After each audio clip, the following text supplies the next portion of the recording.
O'Sullivan's has a late-night menu until 11 p.m., and for the fall season, O'Sullivan's will offer 20% off food for athletes and coaches following home Fenwick games. For more information, go online to o'sullivansfp.com.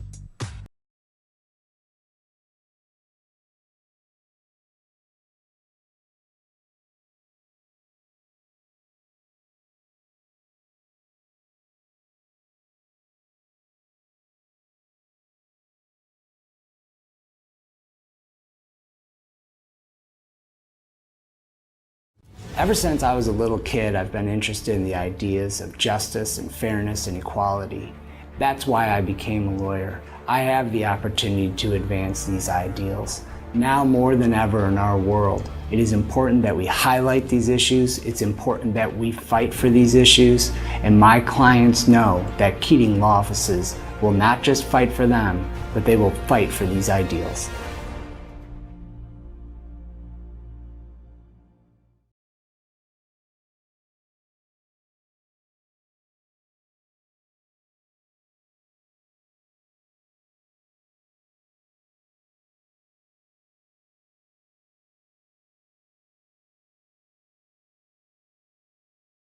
Sure, my family loves me. They bought me this sweet new collar.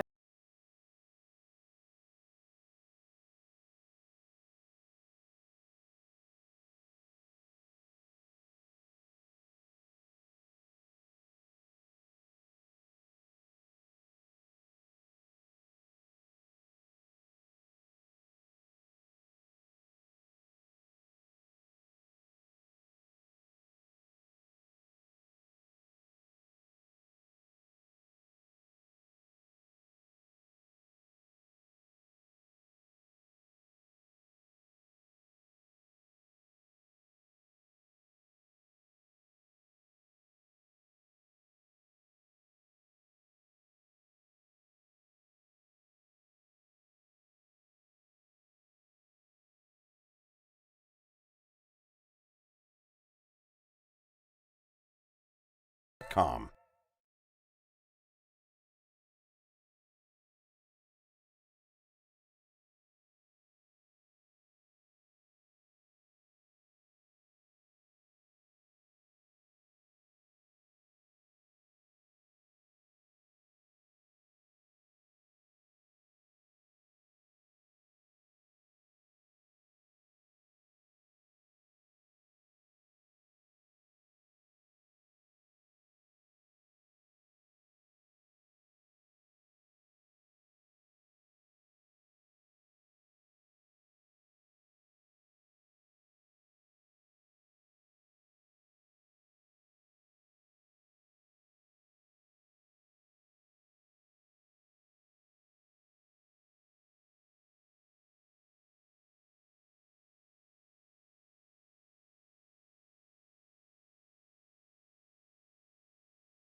Are you looking for some good food after a Fenwick football game?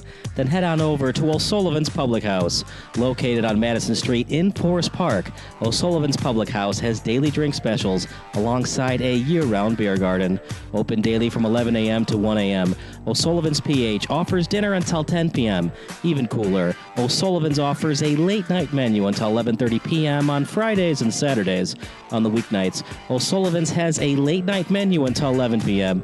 And for the fall season, O'Sullivan's will offer 20% off food for athletes and coaches following home Fenwick games. For more information, go online to o'sullivansfp.com.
Feeling bullied by your bank? You know there's a fee. That loan application looks complicated. Any help? Not really a math guy. I hope you enjoyed our new hold music. Last question, what high school did you go to? Lincoln South? Dude, we totally crushed you guys. At Wintrust, we take a different approach. Whether it's banking solutions, a new home, or financial planning, our local experts are ready to help. Wintrust, different approach, better results. What are you?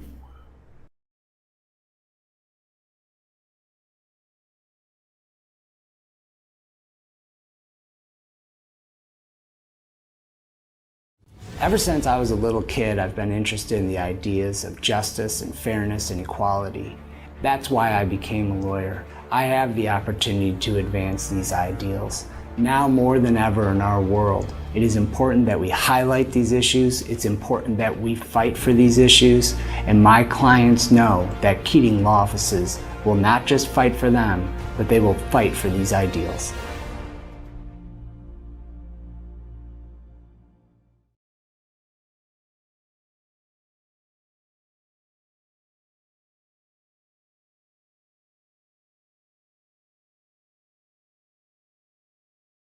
Sure, my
Ever since I was a little kid, I've been interested in the ideas of justice and fairness and equality. That's why I became a lawyer. I have the opportunity to advance these ideals. Now more than ever in our world, it is important that we highlight these issues. It's important that we fight for these issues. And my clients know that Keating Law Offices will not just fight for them, but they will fight for these ideals.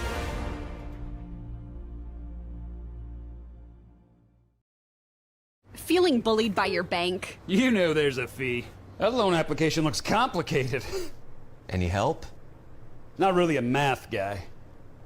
I hope you enjoyed our new hold music. Last question, what high school did you go to? Lincoln South? Dude, we totally crushed you guys. At Wintrust, we take a different approach. Whether it's banking solutions, a new home, or financial planning, our local experts are ready to help.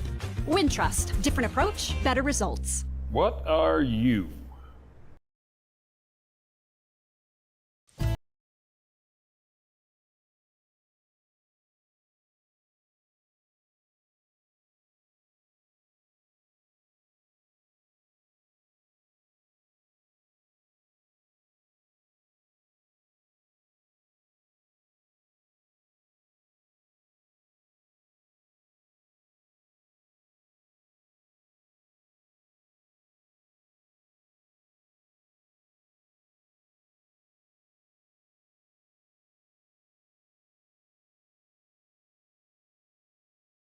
rate instant smartphone.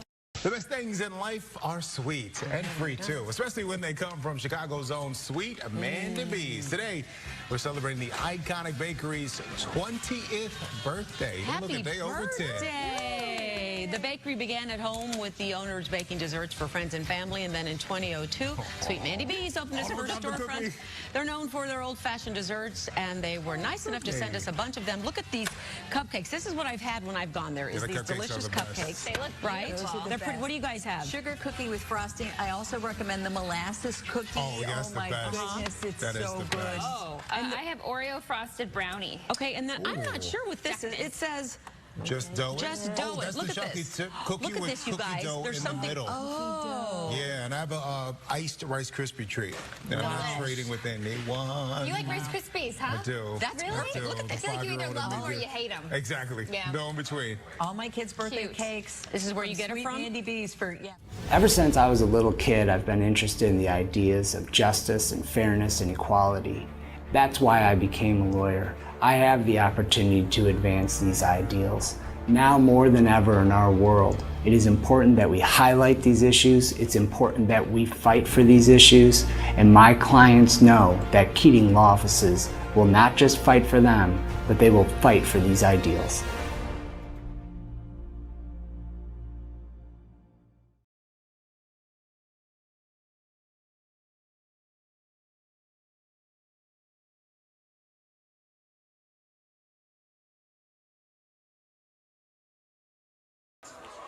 Good evening, everybody. Kyle Smith alongside Gary Sahara as Fenwick is about to take on Montini Catholic. Gary, both teams 2-1.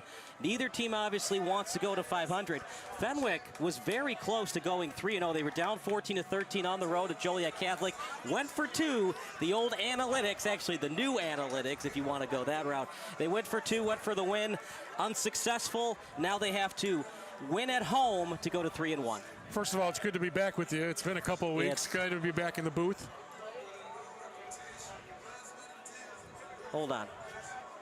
We're going to take a quick break. You're listening to SBS, a broadcasting network for everyone. You don't have the audio. Are you looking for some good food after a Fenwick football game? Then head on over to O'Sullivan's Public House.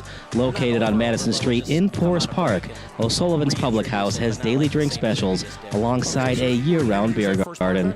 Open daily from 11 a.m. to 1 a.m. O'Sullivan's PH offers dinner until 10 p.m. Even cooler, O'Sullivan's offers a late-night menu until 11:30 p.m. on Fridays and Saturdays. On the weeknights, O'Sullivan's has a late-night menu until 11 p.m. And for the fall season, O'Sullivan's will offer 20% off food for athletes and coaches following home Fenwick games. For more information, go online to o'sullivansfp.com.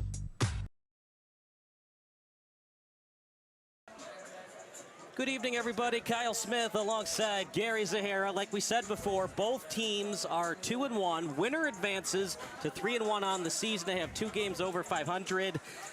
Loser to 500. And partner, it's only a 9-game season, so every game matters. Now, you only need 5 wins to get in, and for some of these class divisions, Nazareth got into the postseason last year with a 4-5 record, and they made it all the way to the state title in Class 5A. So there is a situation where you can get in at 4-5. Neither team wants to be in that position. Both teams are 2-1. Fenwick could be 3-0 if they had converted on the 2-point conversion at Joliet.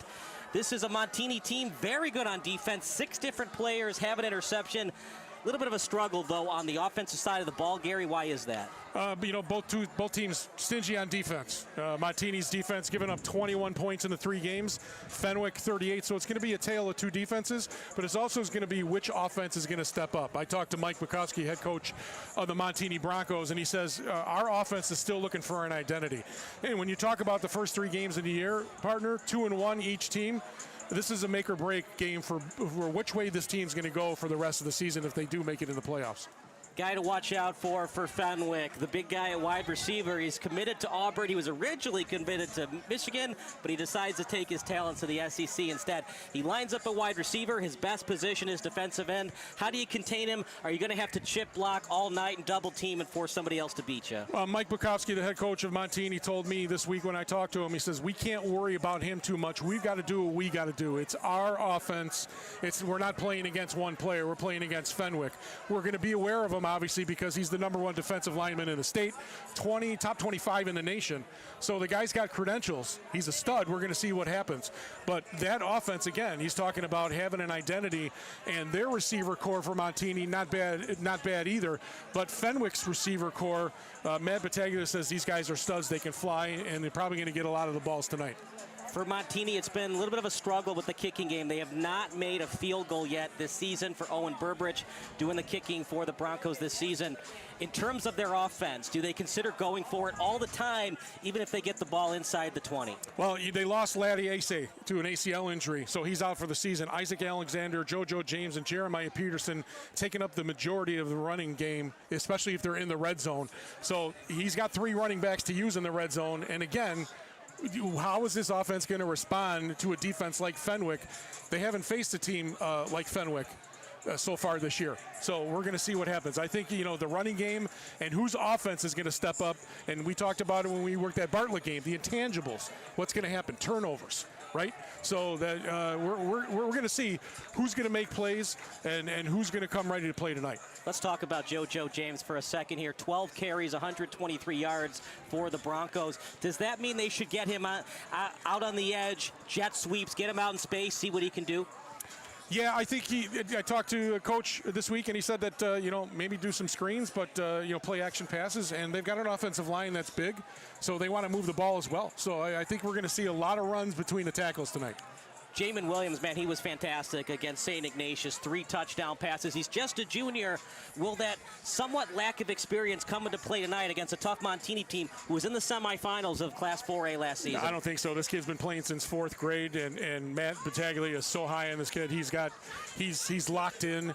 He knows how to make plays, and he knows how to win. We're going to take a break. More football action coming up next as our 4-man crew showed on camera here on SBS. 5-man now. Look, he just showed up. Oh, he did show up. Okay. Better late than never.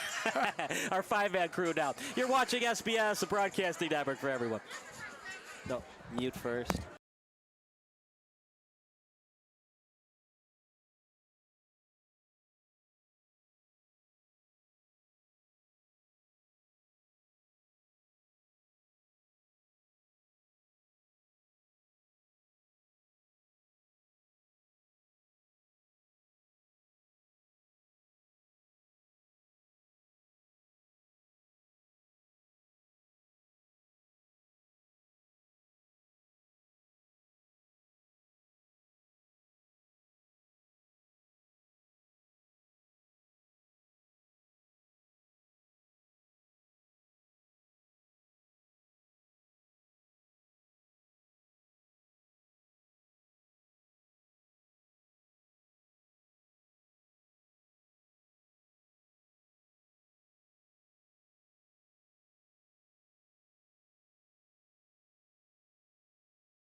Your bank. You know there's a fee.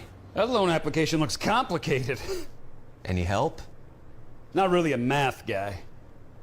I hope you enjoyed our new hold music. Last question, what high school did you go to? Lincoln South? Dude, we totally crushed you guys. At Wintrust, we take a different approach. Whether it's banking solutions, a new home, or financial planning, our local experts are ready to help. Wintrust, different approach, better results. What are you?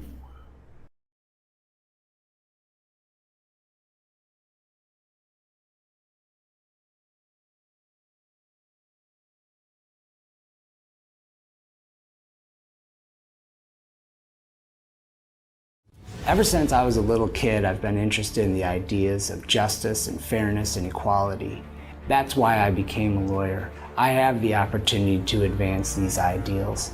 Now more than ever in our world, it is important that we highlight these issues. It's important that we fight for these issues.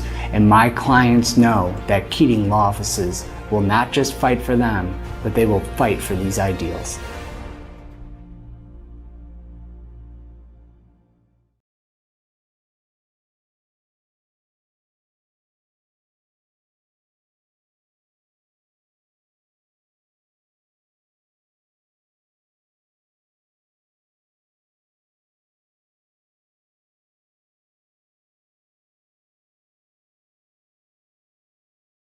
Feeling bullied by your bank. You know there's a fee.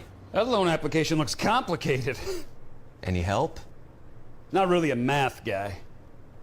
I hope you enjoyed our new hold music. Last question, what high school did you go to? Lincoln South? Dude, we totally crushed you guys. At Wintrust, we take a different approach. Whether it's banking solutions, a new home, or financial planning, our local experts are ready to help. Wintrust, different approach, better results. What are you?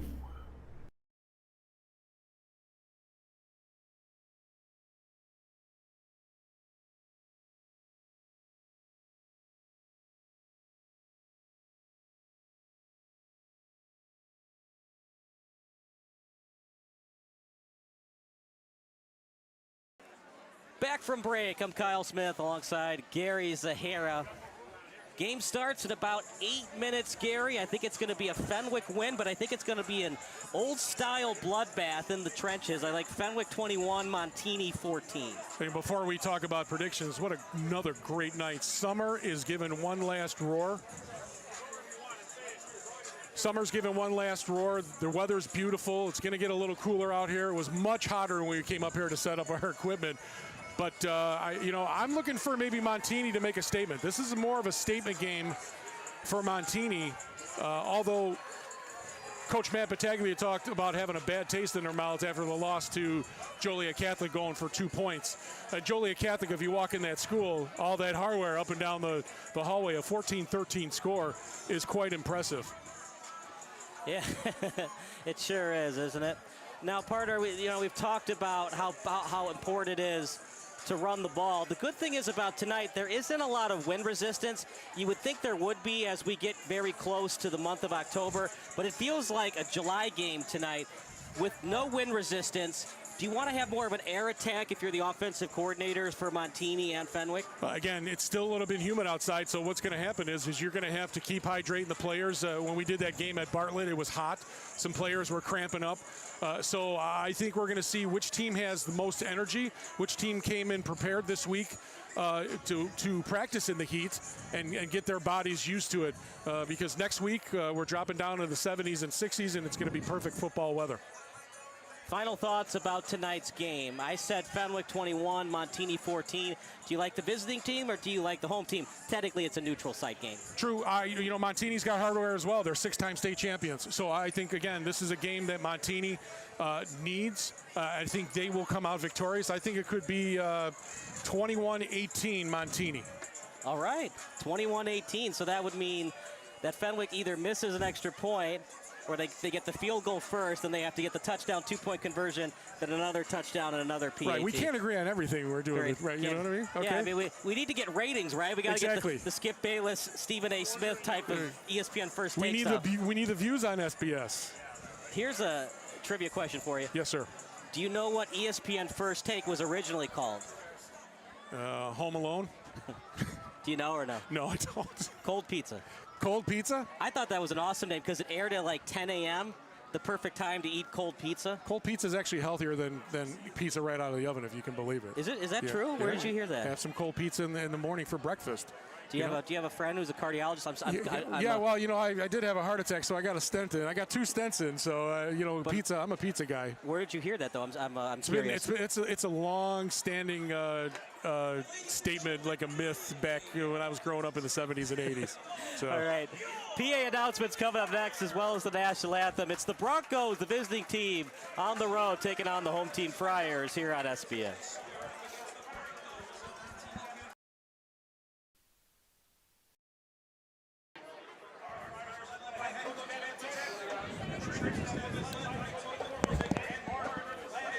Full house today. Box. Full house is box. We got our nice pick, by the way. It'll be worse than that. But we're going to have another guy back there. He'll be out your way. But, what you got to do, bro? Yeah, I don't know. Did I sound good in the pregame there? Did I sound okay? You get 18 from keep them safe from injury and harm, instill in them deep respect for each other, and reward them for their perseverance. And Lord, lead us all to the rewards of your kingdom, where you live and reign with your Son and the Holy Spirit, God, forever and ever. Amen.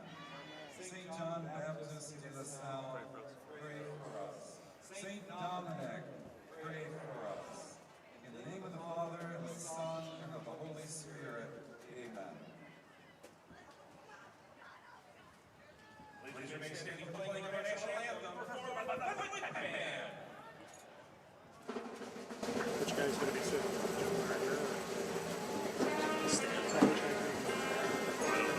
I just said you can sit every month. If you got an extra chair. I'm working the core. I'm standing up all day.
Excellent That's job. your spot if you want it. Excellent job by the Fenwick Pep Band as the Friars are about to enter. Look at this, full house. It's packed. Great night for football. Playing good music, AC/DC on the PA system. Impressive PA system here as well. I'm looking over across at Montini's fan base. Not impressed. I can't believe it's not full. Yeah, beautiful night like this. I guess it was too hot. I guess it's pool weather in Lombard to go in the pool and watch the game on our YouTube channel instead of being at the game. I think that's what they're doing. I think they're sitting at home, cracking up a couple of cold ones. The adults, obviously. You know, the kids might be having some Kool-Aid or whatever the hell they drink nowadays. Capri Sun. Capri Sun and the orange slices. They still do Capri Suns and the orange slices. Do you still do that, Kyle? I still do the Capri Suns. Okay, all right. All right, I'm glad this is my last game because there's something wrong with you. So, no, is there an age requirement and maximum on the Capri Suns? Yeah, I think so. I think when you hit the age of 4, I think you're done. So I was having Capri Suns when I was 16, wow. man. All right, orange slices are good because that's healthy. All right. So, but I'm a tomato guy. I eat those little mini tomatoes. No. I love tomatoes. Are you a V8 guy? I love V8s. Oh, my God. No, I'm a Clamato guy. You remember your Clamato? No. I've been drinking that stuff probably since 1989. Great stuff. I drink it straight. Put a pickle in there, some pepper. Pickles are great. Pepper's fine. Not feeling the tomato thing, though. No? Okay. Well, partner, here we go. It doesn't get much better than this. Do you think we're going to have mandated water breaks tonight because of how hot it is? I don't know. You know what? I don't know if the IHSA does that. That's a pretty good question. I don't think so. I have seen it before. You have seen it? Okay. But no, I mean, I'm feeling a breeze coming through from behind. It's going to cool off. It's going to get into the 60s. You could feel the energy now. This is like a playoff game tonight. Friday Night Lights, obviously, but it's a playoff game. You got Johnny Latimer's Heisman Trophy in the end zone over there for the Fenwick Friars. This is, like I said, this is a game. This is a statement game for Montini, I think, more than Fenwick. So kicking off for the Broncos will be Owen Burbridge. Miles Montgomery, watch out for him. He had a 90-yard touchdown against the Wolfpack. That was a couple of weeks back here at Triton College. High arching kick. It's returned by Paris. Actually, Tommy Thies, and he's tackled just past the 20. So a long way to go for this Friar offense. And I do not think that Montgomery is going to get the ball all night tonight because of what happened a couple weeks ago. Good coverage on that kickoff. Now we're going to see the Fenwick offense hit the field. 11:53, actually making 11:54 remaining in the quarter. And it's going to be 1st and 10 for the Friar offense. In the backfield will be Jalen Morgan. He's their power back, their bell cow, as TJ Smith runs in motion, as did Tim McColhay. Jamin Williams, the junior, Frankie Hosty and him, they split time. It's going to be either a delay of game or on the defense. False start on Fenwick. Oh, not a good start. Coach Battaglia not happy with that. Right off the bat, 6 seconds in. False start, that's not going to be good. So 11:53 remaining. It'll be 1st and 15. Ball in the 17, one in the backfield. 3 wide receiver set. Handoff. Good hesitation move, take his time. Tackle from behind, but not before Jalen Morgan got a big gain. 2nd and short coming up for Morgan and this Fenwick offense. Got that penalty yardage back and then some. Good power run off to the right. And Fenwick in a hurry-up offense. Almost didn't get the handoff, but did. Instead, it's a tackle for loss. As 2 Broncos around the ball carrier and Morgan. Finishing the tackle was Namari Anderson. 3rd and short, Gary. If you get at least 1 yard, you probably go for it. If not, going to have to punt. John Grayson, defensive coordinator, is he plays situational defense. He sees what the offense gives you, and he gets multiple fronts. Starts with that front 4, though. Handoff up the middle. 2nd effort. He's going to be short. You know, you don't want to keep giving Montini the ball because it's a team that loves to run the ball. They're just going to run clock. I know you're inside your own 35. I would consider going for it, or at least doing a hard count, see if you can catch him offside. Well, I tell you what, that defense hawks that ball big time. They surrounded it. Probably had, 10 guys close to that ball. They're going for it on 4th down. Big call early in this game. Almost got him. You got 3 timeouts, Parter, but it's a Fenwick offense that can get the ball down quickly. You don't necessarily need all 3 timeouts late in the first half. You could consider calling a timeout here if you don't draw them offside. They're going to go for it. They got a little bit of a push up front. Did he get it? It's close. Looking at it up here, they might, looks like they're going to measure it.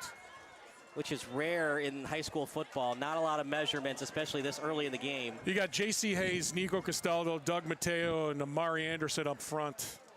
270, 235, 330, and 270. That's a lot of beef up there to try to run through.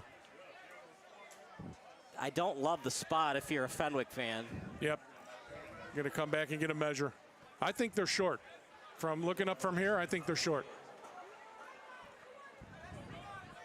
And that's why sometimes I don't love in the NFL where they have that yellow line. Yeah. The yellow line is not the official first down marker. Only the chain gain is, and where the chain gain is, it looks like he's a half yard short. This is a big stop here.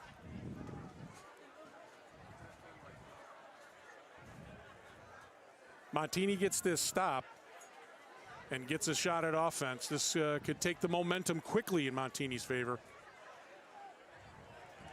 And they're short. Well, they go for it.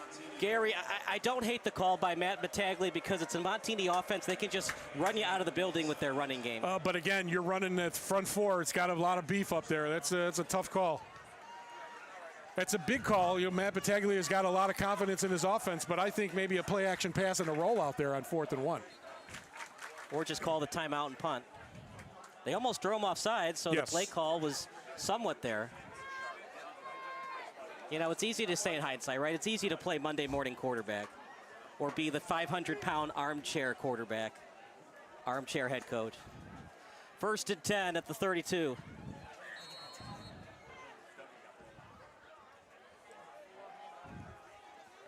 As it's a handoff to the right side. Nice gain right there for the Broncos. 2nd and long coming up. I think Mike Bukowski wants to have a ball control offense here and run the clock, control the ball. Don't let Fenwick's defense dictate their offense. 2nd and 4, ball on the 26. Yeah, it's going to be a tackle for loss. Losing yardage on the play was Isaiah Mason. As it's going to be 3rd and very long. Again, you gotta chip that guy in the end. Nobody came up to get him. Blasted right through the line and dropped him for a loss. So it's going to be 3rd and very long for Montini.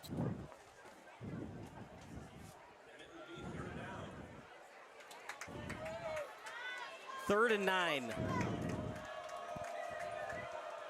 1 in the backfield as it's going to be 3 wide receiver set. Clean pocket, scans the field, rolls outside the left. Here comes the pressure, and it's a sack for Fenwick. It's going to be a sack delivered by Aiden Burns. Punt formation coming up for the Broncos. It looked like Mike Murphy was in on that sack as well. held on to the ball too long. I thought he had an opportunity to take that ball and run with it. Had a lot of open real estate if you go to your left. Makes maybe a quick move and gets that first down. Now it's 4th down, and they're going to punt the ball away. Get a good punt here in Coffin corner, and they're going to put the pressure back on the Fenwick offense. Montgomery to return. If I were Owen Burbridge and this Montini special teams unit, just kick it out of bounds or kick it, deep. They try to pin him in deep. Montgomery with the fair catch call. And I'm surprised by that, Gary. I would have tried to let that bounce and see if it bounces into the end zone. And we're going to start at the 6-yard line. Got to go 94 yards to score a TD. Then again, if you let it bounce and they recover it at the 1, then you're 5 yards back. So darn if you do, darn if you don't. Meanwhile, let's see what this Fenwick offense can do. They look pretty good, but the Montini defensive line had an answer. Absolutely, and I think Fenwick comes out and tries to throw the ball here. With some play action passes possibly, maybe roll out, but I think you test that secondary now for the Montini Broncos. So this time Fenwick gets a friendly spot. They actually spot it at the 7. They run it wide. Has good blocking on the edge. Well, what do I know? Gets the ball to the 13, so it's a gain of 6. 2nd and 4 coming up. Well, if you want to get something going with your running game to give confidence to your quarterback, but there are also times you want to get the ball out quick on a screen to give some confidence to your quarterback as well. Handoff up the middle. It's also keeping Montini's defense off track because it's the hurry-up offense. So, but again, is when I talked to head coach Matt Battaglia this week, Jalen Morgan's a power runner. They're going to give him that ball. They're going to keep feeding him. 2nd and 3, 1 in the backfield. Williams. Little drop-off pass to Morgan. Past the first down marker. 1st and 10 for the Friars. Great job by Williams not panicking. He pump faked the safety and then gave it to his running back in the flat. Looked to his left and then dumped it off to the right. Nice play, good call by the offensive coordinator. Morgan in the backfield. It's a spread offense, so they're not going to be under center very often tonight. Plenty of time for Williams. Bad throw, picked off. Here comes Montini with blockers in front. Inside the 20, inside the 15. Still on his feet. And it's going to be a pick 6 for Max Bell. Touchdown Broncos. Terrible decision by Williams, and it's a pick 6 for Montini. Excellent job on the return. He went one way and then the opposite side of the field for the touchdown. I don't know where that throw was going. Receiver did not look like he was looking for the ball, number 1, but that ball was severely underthrown. Great pick, great run back, good cut back upfield for the touchdown. And Montini, as I said, Montini's answering here. It's the tale of two defenses, and we're going to see which offense is going to break. So a touchdown for Montini. Terrible start for Fenwick. What a return, though, by Max Bell.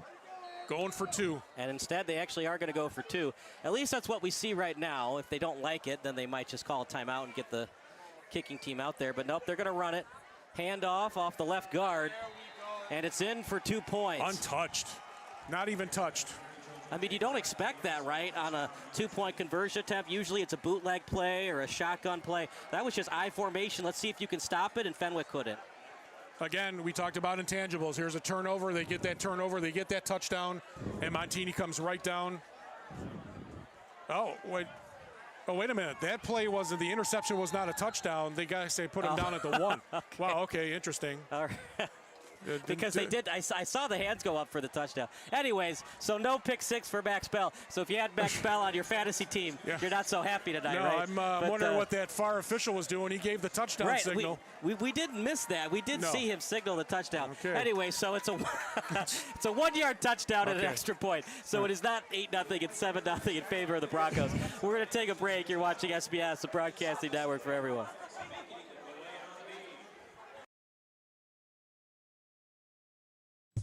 Are you looking for some good food after a Fenwick football game? Then head on over to O'Sullivan's Public House. Located on Madison Street in Forest Park, O'Sullivan's Public House has daily drink specials alongside a year-round beer garden. Open daily from 11 a.m. to 1 a.m. O'Sullivan's PH offers dinner until 10 p.m. Even cooler, O'Sullivan's offers a late-night menu until 11:30 p.m. on Fridays and Saturdays. On the Kyle Smith alongside Gary Zahara. There's always something, right, in a football broadcast. Correct. Whether to get a touchdown or a field goal, you got to get some points on the board, get down the field to get some confidence to this offense.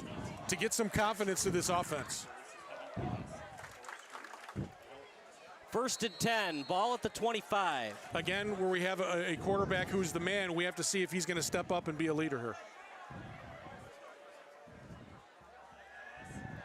Williams rolls outside the pocket. Williams, as he's tackled from behind, he got near the 30. He was drilled from behind by Castado. He was a game-time decision. Barter, he looks pretty good to me. Sure does. Talked to Mike Bukowski, and he said it wasn't going to be a game-time decision. I don't think he wanted to miss this game for anything. Second and 6, ball at the 29. Hurry-up offense. Quick pass out to Bajorson. Bajorson with a nice juke, and he was out of bounds. But they do get the first down. You know, the fans aren't happy, Gary, but everybody in Montini saw that he stepped out, which is why they were late on the pursuit after he got past the initial defender. Well, the big thing there is Fenwick got a first down now, so now you get some momentum offensively, and now you can start working on different things. Handoff up the middle, as it's a short gain for Morgan and this Fenwick offense. You know, Fenwick's offensive line's got a mix of seniors and juniors. They got 4 returning starters, and it's all a rotation-based from Coach Matt Battaglia. Max Bell had the pick and then the 1-yard touchdown run. That's where we stand right now. Clean pocket for Williams. It's a design QB run. Right up the middle, still on his feet. Inside the 45. A little quarterback keeper to keep the offense going. Excellent blocking on the second level, 62 and 54. With the blocks, that's Adam Callaghan and Jamari Washington on the second level. Big pickup for Jamin Williams. This time, Smith on the jet sweep. He gets past the initial defender, gains a couple before he's drilled out of bounds. 2nd and 7 coming up for the Friars. I like this response by the Fenwick Friars, coming back after that turnover and a quick touchdown where he didn't get touched going into the end zone. This is a good answer right now. I like the momentum. I like the pace of Fenwick's offense. So not a friendly spot this time. They actually mark it at 2nd and 8 inside the Montini 42. Clean pocket for Williams. Near the sideline. Right on target. Past the 35. And finally tackled out of bounds by Sean Hubney. 3rd and manageable coming up. Unless he gets sacked on this play, Gary, most likely going to go for it. Raphael Stewart with a good catch and get right up to the first down marker. 3rd and 1 here, 3rd and short. I'd probably call another quarterback move here.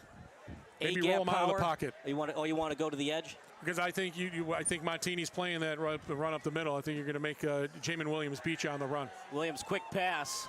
A little bit dangerous, Parter. You'd like to get that ball to a half step quicker because that was almost picked. Well, that's an excellent pass. That was a laser beam. He got that in between 2 defenders. Right. Good play, good pass, good catch.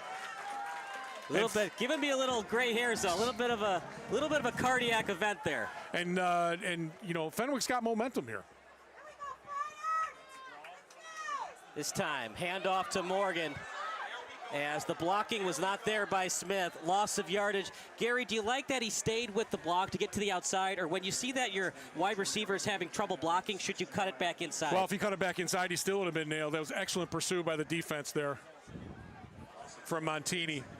So we're going tit for tat here, offense and defense.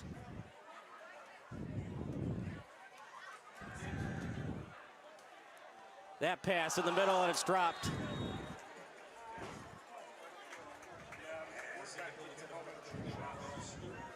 You know, second and a little bit long, 3rd and manageable went good, but now it's 3rd and long. You're expecting him to throw the ball here, but you could do something, you know, protect the ball. Maybe a quick screen, a quick pop pass. 3rd and 2. Just don't throw it up there into traffic because you're going to get yourself in trouble. Probably another interception, and he may take it to the house this time.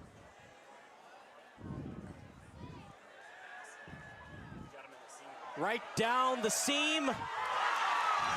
Dropped. Wow. That was an excellent pass by Jamin Williams. trying to find Smith. 4th and 2. No, that was Emmett Romius on that dive. Just missed it. I mean, right in his hands. You got to come up with that. That was an excellent call. It's single coverage, single man coverage. Should have came up with that. Should have been a touchdown. 4th and 2. No, Vince never got off the hash. They've got the punt formation in, which I don't understand. Wouldn't be surprised if it's a fake here. Or you could do a hard count off the punt and see if you draw them offside. Even though they're punting, if they do punt the ball away, I do like the response from Fenwick's offense here. Just a little bit surprised. You went forward inside your own 34 on 4th and 1. Now you got 4th and 2 inside the 33. Defense definitely lined up to play that fake. Nope, you got to get down there. Good punt. This time it takes a friendly hop, and it's still inside the 10. So we'll stick with the action. 3:10 to go. Fenwick has driven a little bit, but every time that the Broncos need to get a stop, Gary, they've been getting the stops. I'm impressed with this Montini defense so far. They've answered the call. Again, like I said, Fenwick had some momentum on offense, moved the ball down the field. Should have had a touchdown. Should have had a touchdown.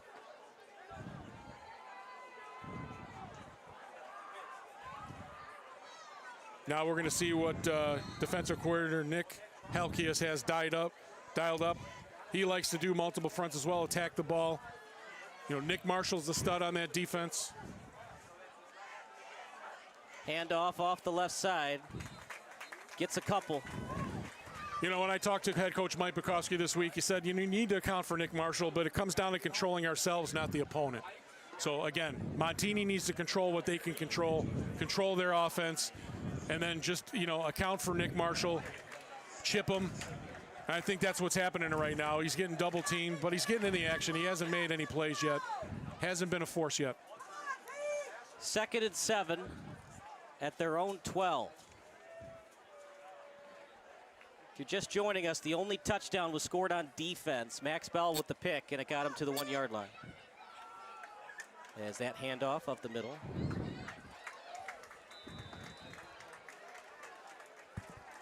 And now here we go. 3rd down coming up for Montini. A team that was in the semifinals last year. They've had a couple of injuries, and they battled their way through them coming into this game tonight. Struggled offensively in their last game to go from undefeated to now 2-1. They look great defensively, ho-hum offensively thus far. Offensive coordinator Vince Natale for Montini. He's got J.C. Hayes and Luke Jezik, their leaders on the offensive line, and he's challenging Fenwick. Has no problem handing that ball and saying, come and get us. Gonna hit him in the mouth. One in motion for the Broncos. Quarterback keeper.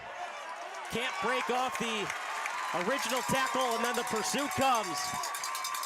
4th down coming up for Montini as a huge stop. Tackle for loss. Of course, if you can't block somebody, you don't block somebody. It defeats the purpose of running that kind of play. Right off the edge. As we have our first in-game report from Kalia Bell. We'll get it in a minute. As it's 7-0 in favor of the Broncos. They're in punt formation. 4th and 4 at their own 15. And that's the kind of defensive answer Fenwick needed. Ooh, yes. Got him off sides. Got to watch for it. As Kalia Bell with our first report of the night. Kalia 7-0 as Kalia 7-0 as the pick by Max Bell put them at the 1-yard line. The sideline judge signaled touchdown. We thought touchdown, then the ball was at the 1-yard line. They scored on the 1-yard line. What do you have for us? Yeah, there was a lot of disappointed faces on the sideline. They thought they just got it. The defense was looking really disappointed after they allowed Montini to score pretty early. Fenwick has tried to get back on track, especially after their last loss, which was tough for them. But on the sidelines, Jack Paris was trying to hype up his team. He was looking back at some film, looking at the play that had just happened, the missed touchdown, and he went up to his team and said, we got to work as a unit. We have to move together as a unit, trying to lift up some of the other players. But overall, Fenwick kind of looking down on the sidelines, but some of the team is trying to put them together. The coaches are getting in their faces, telling them pick their heads back up and get back out there. Was there anything from Jamin Williams or the offensive players about the pick that was thrown? More disappointed faces on the assume. sidelines, as one would assume. But again, a lot of people, it's still early in the game, so a lot of the players are just trying to get back on track and just trying to uplift each other. You could see some of the players coming off and kind of looking down, other teammates patting them on the back. Coach is saying, you're good, get back out there. So it's still a lot of game left. All right, thanks so much, Kalia. She'll be back in the second quarter. It's a 7-0 lead as Montini will have 2nd and 10 at their own 20. Quick pass as it's a swing pass out to the right, breaks off a tackle near the 30. I'd like to see that replay and see if that ball hit the ground or not, but looks like he had good hands, scooped it up, and took it in. Yeah, we're going to see right here. Yep.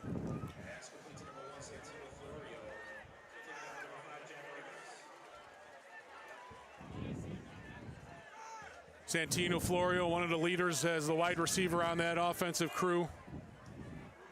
Oh, yeah. Yeah, you know, I don't know, but that was close, but that was a hell of a catch. Sure was. But, you know, that's why football is such a pattern game. When you're just a half-inch off on the pass, it allows the defense more time to get off the block and tackle your ball carrier. Especially at the high school level, because they're not yet formed and speedy like they are in the college level. So you have an opportunity to maybe make few people miss before you get tackled on that second level. And then just for devil's advocate, on the defensive side, when it's a not so good of a pass, allows the linebacker to get off the block and make the tackle in the flat. Absolutely. Second quarter coming up next. We're going to take a break. You're watching SBS, the broadcasting network for everyone. Are you looking for some good food after a Fenwick football game? Then head on over to O'Sullivan's Public House. Located on Madison Street in Forest Park, O'Sullivan's Public House has daily drink specials alongside a year-round beer garden. Open daily from 11 a.m. to 1 a.m. O'Sullivan's PH offers dinner until 10 p.m. Even cooler, O'Sullivan's offers a late-night menu until 11:30 p.m. on Fridays and Saturdays. On the weeknights, O'Sullivan's has a late-night menu until 11 p.m. And for the fall season, O'Sullivan's will offer 20% off food for athletes and coaches.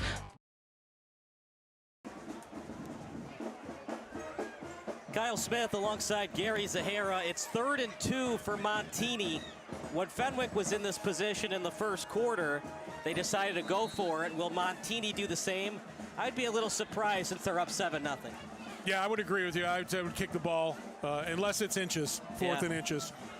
Then you're going to use that offensive line and possibly quarterback sneak it. Handoff. Good push up front. Gets to the second level. And gets to the 45. A lot of arm tackling by Fenwick. That just not going to work. Don't need to worry about the 4th and inches play. That was like a Mike Allstott play. Just everybody get out of the way, give me the ball, and I'll do the rest. Head coach for the Montini Broncos, Mike Bukowski, a 1983 alum, his 8th year, 35th total with this program. Nice. Lost to Byron in the semis in 2023. It's a tough Montini team. They've always been tough. Fenwick knew what they were getting into. And when you turn the ball over, they're losing the turnover battle, not so good. And if you're going to throw a turnover, you'd like for it to be a good pass. It wasn't a good pass by Jamin Williams. And when you throw a bad pass and it's over his head, it allows Montini to get their blocks going on the pick, on the return, and they got the return all the way to the 1-yard line. 2nd and 4. Rolls outside the pocket. Big time sack. And it's delivered by Jack Paris. He's got to get rid of that ball. He was going upfield, but he's got to dump that off. He had number 3 down on the near side. Yeah, that was JoJo James. JoJo James, just throw it at his feet, throw the ball away. You know, fight to live another down. Now you're losing big yardage. You're back in your own territory. 3rd and 10 at their own 45. You'd think they need to get at least 6 to consider going for it. Got to throw that ball away. Got to. Or just throw it away, throw it out of bounds. Anything but a sack. Clean pocket. Now he rolls outside the right. And I'm not sure where that ball was, two-parter, because it went over the head of Isaiah Mason. And then there was another wide receiver. Two receivers in the area there. I think it went to number 2. Yeah, so the intended target was Mason, but it went over his head, and then it almost was caught by the wide receiver behind him, so I'm not sure if it was actually intended for Mason. Mason was also double covered on the play. Both offenses struggling. Fenwick now is flexing their defensive muscle. They'd answered defensively. Now we're going to see what Montini has on the defensive end and see what head coach Matt Battaglia for Fenwick can dial up offensively. This punt straight up in the air. Montgomery fumbles it. Gets it back. And gets back to where he originally returned it. Gary, if he had just kept running with it on the wheel, he looked like he might have had blockers to the left. Listen, when you muff a punt like that, pick it up, and the defense, their momentum's taking him past you. If he get a couple of cuts, he could have been gone. So we're going to see what happens. With 10:04 left in the second quarter, the Montini Broncos with a 7-0 lead over the Fenwick Friars. Yeah, I was really surprised that that he went back to where this original spot was where he returned it. Just keep going left and looked like he had blockers in front. 1st and 10 at their own 25. Little drop-off pass to Morgan. Past the 30. That's successful, partner, but the post routes, the fly routes, and the out routes have not really been working for Jamin Williams. Well, Why this is where it's gonna set that up for. So if you get a little dump pass and get 5 to 7 yards and keep chunking the ball downfield, or getting little dink and dunks, it's going to help you offensively. Jamin Williams, he still has it. He's going to have to run with it. Here comes the pressure.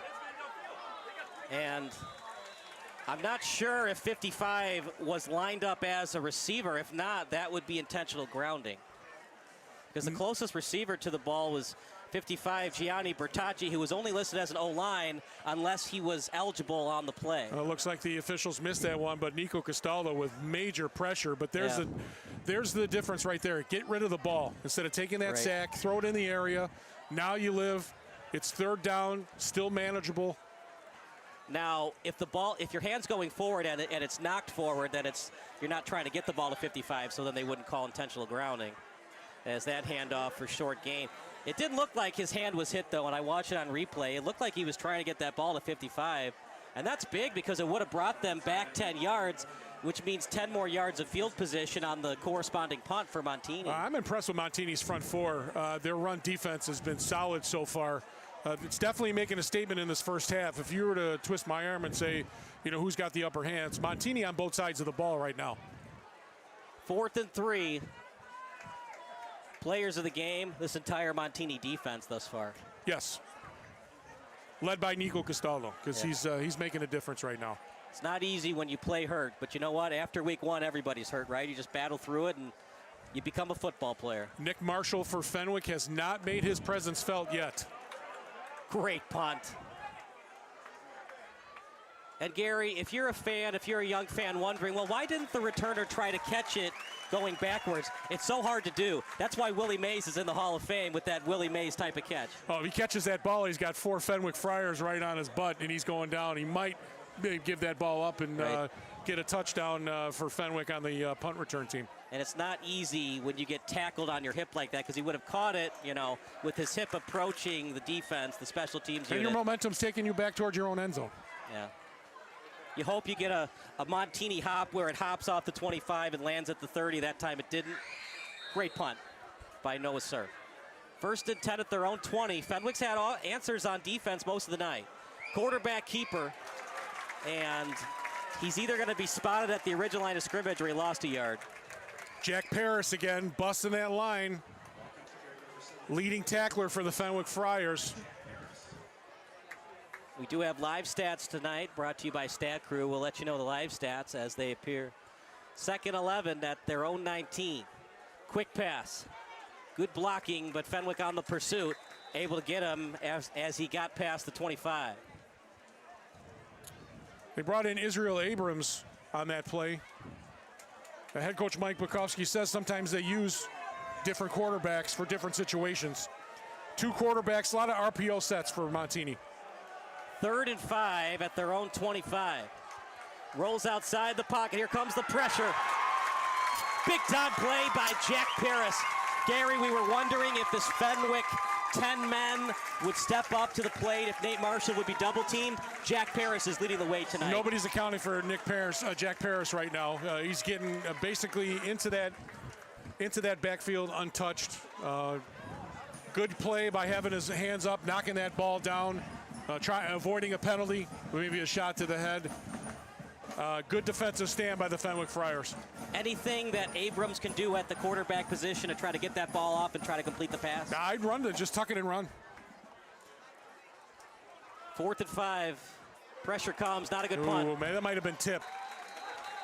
Big break if you're a Friar fan. They got a flag down. That's going to be on. That's going to be on the man, Nick Marshall. Nate Marshall. Nate Marshall. Nick Marshall was that fantastic quarterback for Auburn. You remember that game, the prayer at Jordan-Hare? It was the immaculate deflection. That's right. That's right. I think it was like 4th and 18, and Marshall threw up a prayer deflected by a Georgia safety and then went into the hands of an Auburn wide receiver. This could be unnecessary roughness on Nate Marshall. Not a good play by him. It's going to give Montini. Well, if it's during the return, wouldn't it still be Fenwick ball if it's unsportsmanlike? It will, but it will, but it's just that's not right. a smart play. #1 player in the state, top 25 in the nation. You just don't make that kind of play. That's just frustration right there because he's not getting to the quarterback. He's not playing the way that everybody thinks Nate Marshall can play. You're allowing Montini to play Montini's game. If you're Nate Marshall, you need to play Fenwick's game. You need to play your team's game. Correct. And remember, it's never the first guy that instigates. It's always the second guy that the officials catch. It's a break for Montini. Head coach Matt Battaglia, say that 10 times fast, not happy with that call at all. Peter Piper picked a pack of pickled peppers. There you go. Yeah, I'll let you do that. I mean, this is still a 7-0 game, Kyle. So, I mean, you have offenses that are struggling, moving the ball a little bit. Then all of a sudden it stalls, and now you're throwing again. It's the tale of two defenses here. Everybody's struggling on offense. Right. In the NFL, it's the most field goals in a single week in NFL history. Here comes the pressure. Jamin somehow got out of it. Past midfield, past the 45. Jamin Williams, man, is he fun to watch in the open field. How did he get out of that? That was 54 like Cam Rutland lost his helmet on that one. I think when you lose your helmet on the high school level, correct me if I'm wrong, you got to take that helmet. You can't be involved in the play, and you got to run off the field. Little screen pass to the right. That's to Robius. And now this Fenwick offense is starting to roll. Again, you know, which defense is going to stay out on the field a little longer, and Fenwick's got the hurry-up offense. Matt Battaglia is like, I'm not going to be running the ball up the middle because their defensive front four is handling the situation. So it looks like they're going to be doing a lot of quick passes, play action possibly, but this one right up the middle. Just a handoff up the middle to Morgan. This is what happened, though, in that Joliet game. Fenwick was attacking most of the night, getting near the red zone, and then Joliet Catholic kept getting stops most of the night. Can Fenwick learn from the game film and get 6 instead of 3 once they approach the red zone? I believe so. Nice pass inside the 10. Touchdown, Friars. It's delivered to Raphael Stewart. Jamin Williams took a hell of a hit to make that play. Play action pass. Here it is. Watch this hit. Came through untouched. Now that's a quarterback leader right there. Staying in the pocket, taking that hit to make the play, and you get rewarded with a touchdown. Raphael Stewart ran an excellent route, backed up his quarterback well. Here comes the PAT. The kick is up, and it's straight through the uprights. I'm giving that all to Jamin Williams on that one. I thought that quarterbacks get too much of the credit. No. When he took that shot, that was a hell of a play. Yeah, it was a harder shot than Caleb Williams took on Sunday Night Football. Oh, don't get me started, please. We're going to take a break at 7-7 here on SBS.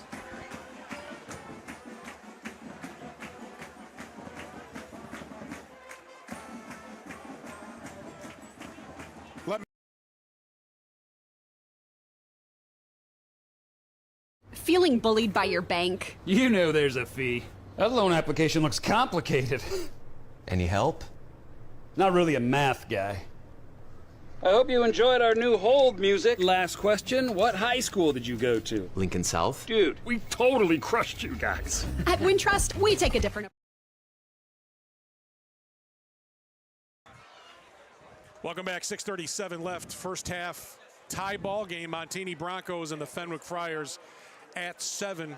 Gary Zahara along with Kyle Smith. As I talked to head coach Mike Bukowski this year. One of his coaches that helps out with the Montini Broncos is former Chicago Rush head coach Mike Hohensee, also former Bears quarterback Mike Hohensee. And I know him really well from the Chicago Rush days. He came on my show. Head coach Mike Bukowski tells him he works with the punters, the quarterbacks. It has an absolute positive effect. And we can see with the 2 quarterback set, the way Mike Hohensee works with them in his wide receiver quarterback camp.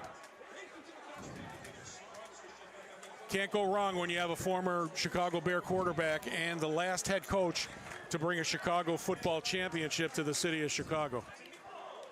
1st and 10 at their own 20 off the touchback. He's sitting at home right now. He just got back from Italy having a vacation with his beautiful wife, Deb. Congratulations. Hope you guys had some fun.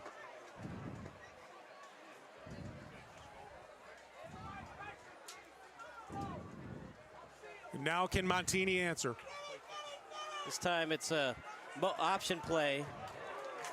And a couple of Friars read it well, just a couple of yards gained. Late flag might be on the defense.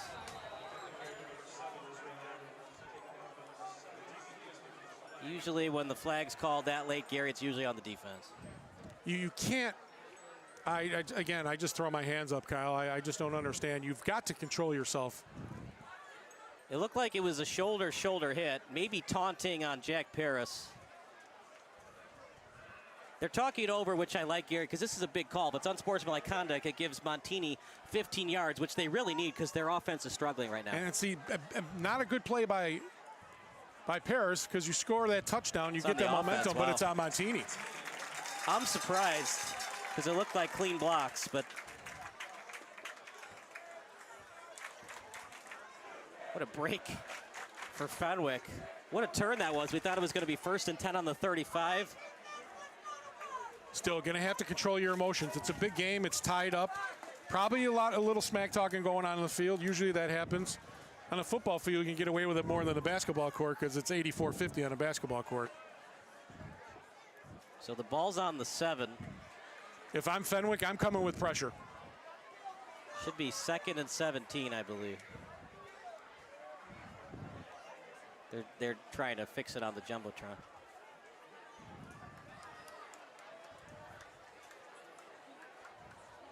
Yeah, if I'm Fenwick, I'm going to come with some pressure, make Abrams make a play.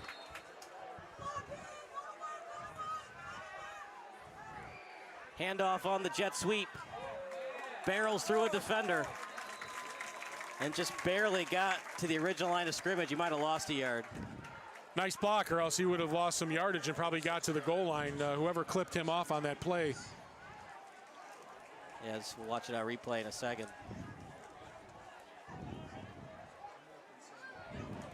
Oh, wow, what a block. Yeah. It's moving too quick. We can't see those numbers. But that was a good block so from the side. 8. Clean pocket. Now he rolls outside. It steps into his throw. Right downfield. Underthrown, still caught. That was a heck of a throw, and it was delivered to Vince Irian. Israel Abrams rolled out, took his time, saw the pressure coming, aired that one out, like you said, just a bit underthrown. If that thing is 2 yards forward, that's a touchdown. Wow, nice throw. Another option play. A lot of speed as the defense was there originally, but Jeremiah Peterson was able to get past the initial attacker. Like this footwork by Israel Abrams, and that's another thing I'll talk about when Mike Hohensee works with the quarterbacks. He talks about footwork, and if you watch those videos, if you go to CoachHo.com, you see the way he works with the quarterback's footwork. It's all about footwork.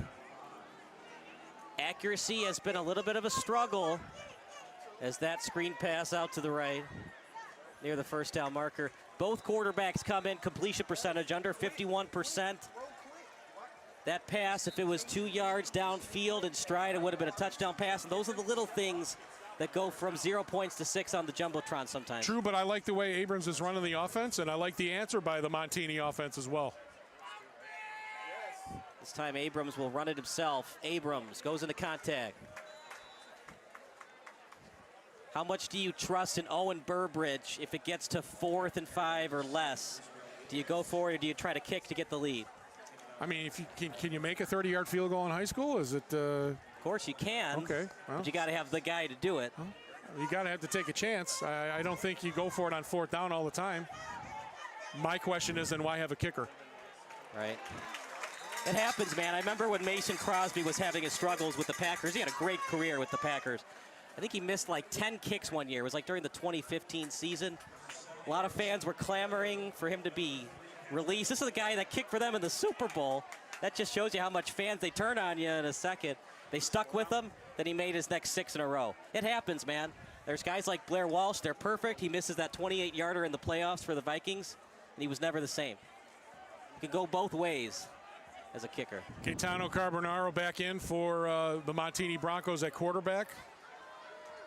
So we might see a pass here. We got single coverage. 3rd and 6, flag. Looks like a false start here. Break for Fenwick. So 3rd and 11. There's not that much in the playbook for 3rd and 11.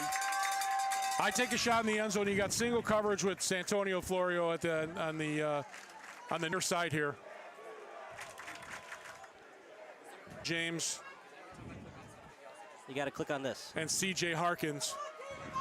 Got to keep moving. 3rd and 11, ball in the 26. Shotgun formation.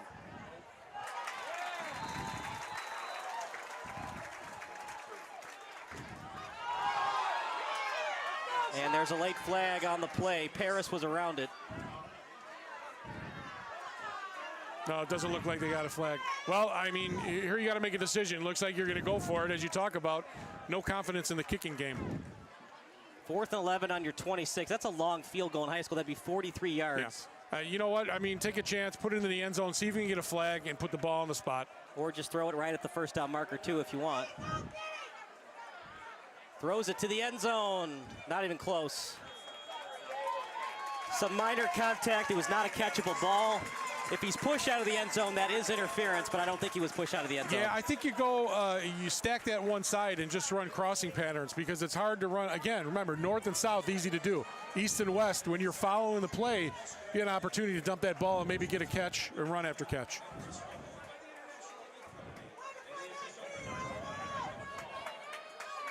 Well, Fenwick flexes their muscle on defense, and now we're going to see if they're going to answer on offense again.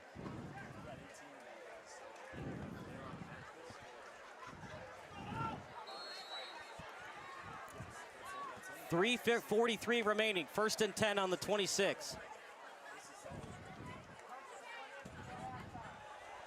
Handoff up the middle. Near the 30. Remember, Gary, it's clock stops on a 1st down, so you don't have to call a timeout now.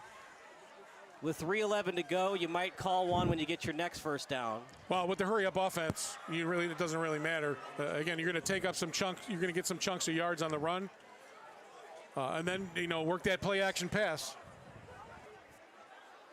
2nd and 5. Ball in the 31. Fumble. And no, he picked it up. Fenwick sticks with it. Don't like that play call at all. I'm surprised Montini didn't call a timeout there because Fenwick's just going to let this clock run until Montini calls a timeout. Why would you want to rush a pass here if it's incomplete? It gives Montini a free timeout and stops the clock. Got a flag on Montini in the neutral zone, so that'll get him 5 yards. Well, it stops the clock for your team, right. But unfortunately it gives Fenwick a 1st down. Yeah, I was surprised that Bukowski didn't call a timeout there to stop the clock. Not just to stop the clock, but to settle his defense down, give them a little bit of a rest. Each team has 3 timeouts left.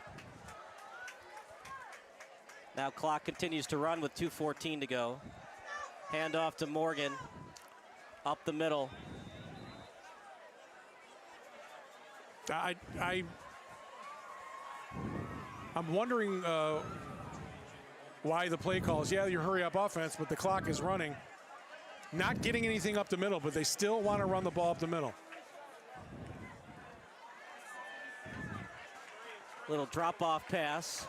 Morgan past the sticks and then dropped out of bounds past midfield. 2:04 to go. as it's 1st and 10 for the Friars. Our next field report from Kalia Butler as it's 7-7 with 2:04 to go here in the first half. Kalia, what do you got for us? Yeah, Kyle, so earlier with Montini, number 7, Israel Abrams, he had gotten shaken up a little bit, hit really hard, had to come out, got the wind knocked out of him, but coaches kept coming up to him and saying, hey, you got to get your mind into this. It's all about your mindset. Go out there and get the ball out of your hands. You saw he kind of had bounced back after that. Overall, he was getting some snaps out on the sidelines, coming back into the game and giving it his all. He's getting a little shaken up, just a sophomore. He's pretty light, 190 pounds, but he's going out there, getting beat up a little bit, but coming back and showing what he's capable of and really helping out this Montini team. Was he a little bit frustrated that he underthrew that pass? If it was right on stride, it would have been a touchdown pass for Abrams. He was, yeah. He was frustrated. You could kind of see the look on his face, but again, a very encouraging group on the sidelines, teammates coming up to him, saying, you got this, get your head in the game. Coaches as well, just saying you need to bounce back. And the biggest thing is just telling him to get the ball out of his hands. Multiple coaches came up to him and told him, get the ball out of your hands quicker. All right, Kalia, thanks so much. That's Kalia Butler. 1st and 10, it was at the 36, and they'll mark it 2nd and short coming up. Another excellent pass right off the ground. Montini wanted that incompletion, but they didn't get it. Little screen pass out to the right to Smith. And I'm surprised that Montini did not call any timeouts there. This is the first timeout of the game.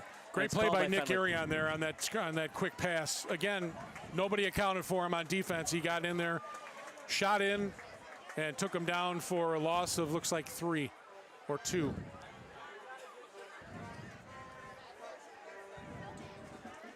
Timeout Fenwick. We're going to take a break. You're watching SBS, the broadcasting network for everyone.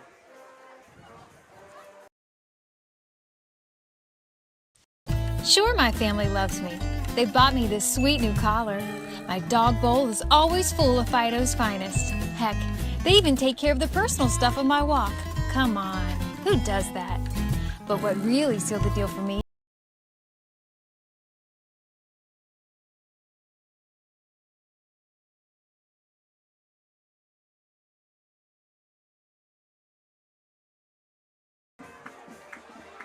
Third and 2, ball at the 28.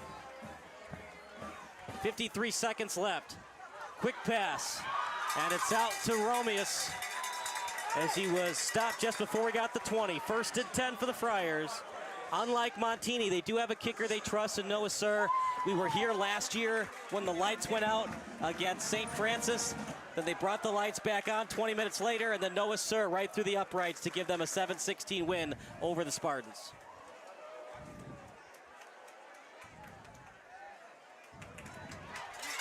Quick pass out to Romeus.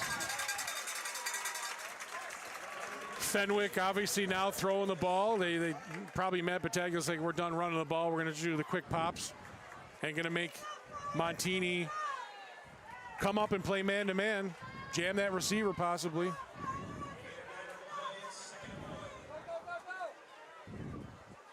This is where it gets tough, especially when you're on the near side. You got all those people on that one side. It'd be tough to get a pass in there.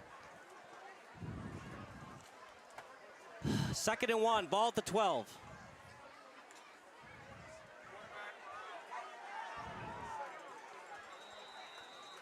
It's a quick developing play. Jamin Williams was tackled on the play. Timeout Fenwick. We'll take a timeout as well. You're watching SBS, the broadcasting network for everyone.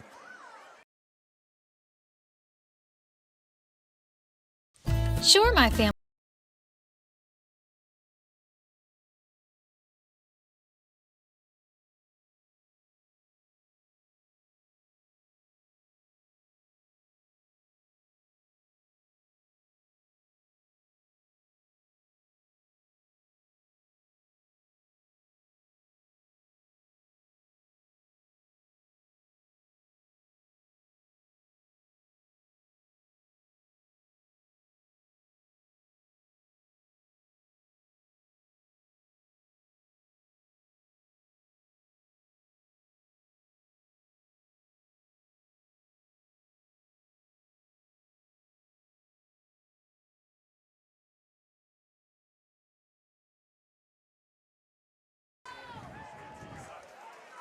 3rd and 1, ball at the 12.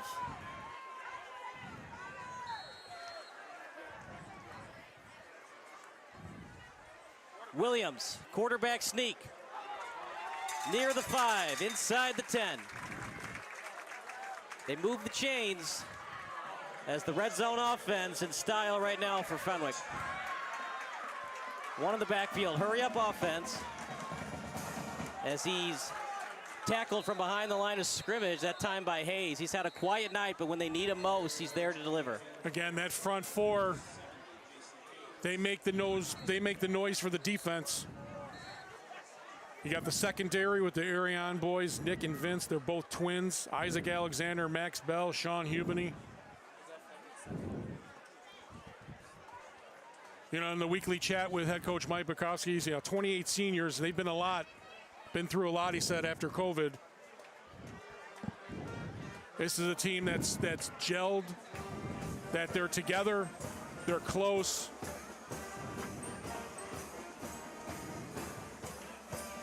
They like the close games.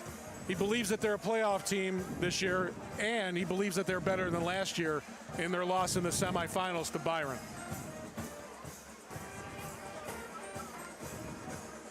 Let's see what they run here on 2nd and goal at the 8. That was the last timeout by Fenwick, so they have no timeouts remaining. Got to see what their receiving core here for Fenwick. 3 seniors, both 2-year starters, elite receivers, all college prospects. This is what you get these accolades for.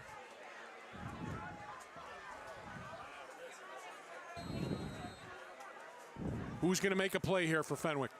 Clean pocket Montini for Williams. He rolls outside the pocket, no choice but to throw it out of bounds. He was outside the tackle box. I don't even think a wide receiver was running an out route. They're going to say there was a close enough receiver, no intentional grounding. They give Williams the benefit of the doubt because he was outside the tackle box. Great pursuit there. 3rd and goal at the 8.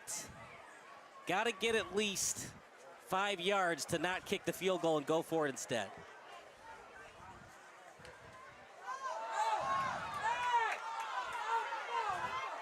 Fans and the Fenwick bench are arguing that Montini was offside. You got Nate Marshall out playing offense in the slot right now. Yeah, usually he's out wide.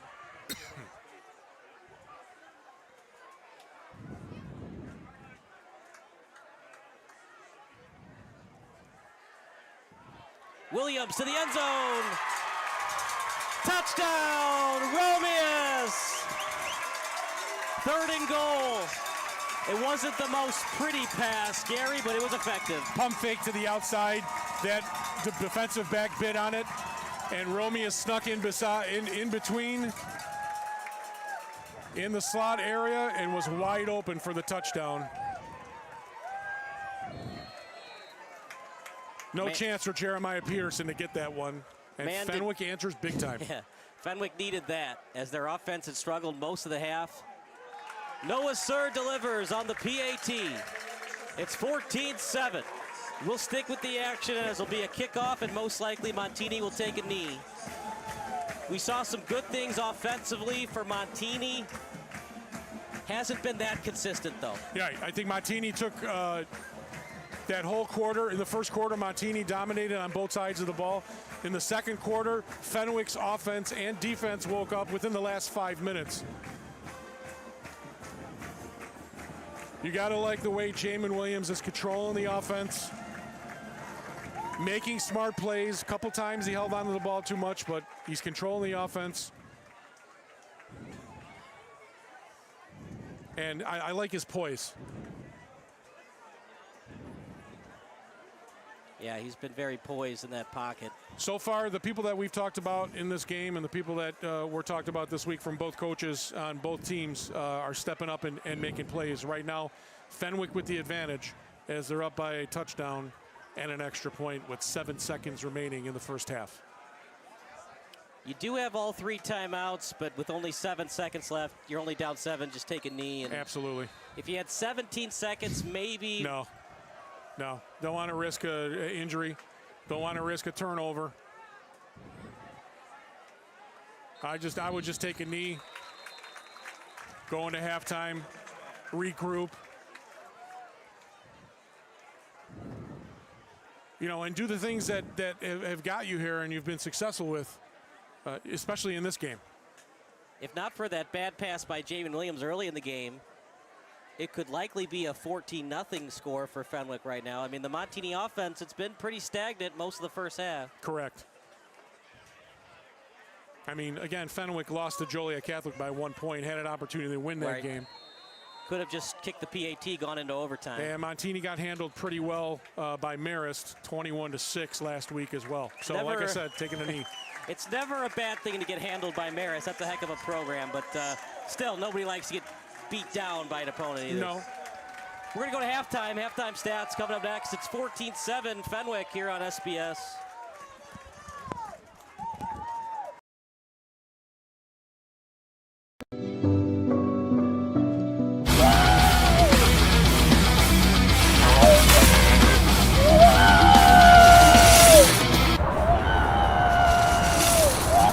Isn't that putting the cart before the horse? Yep. You're not supposed to do that. Nowadays, you have to, especially in the housing market, where you need to get a mortgage before you find the house. That's why with the Get Committed program from Compass Mortgage, you'll have a fully underwritten loan commitment that stands out even amongst cash offers. Not to mention, once you find the perfect home, you could close in as little as 15 days.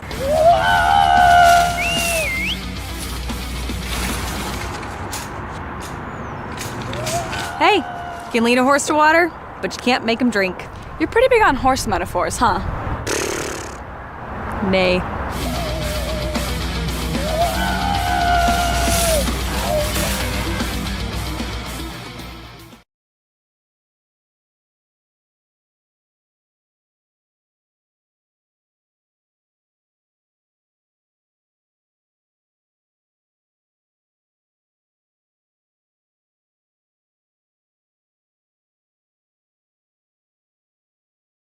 Ever since I was a little kid, I've been interested in the ideas of justice and fairness and equality.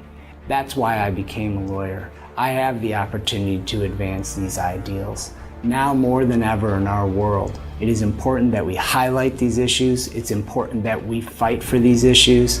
And my clients know that Keating Law Offices will not just fight for them, but they will fight for these ideals.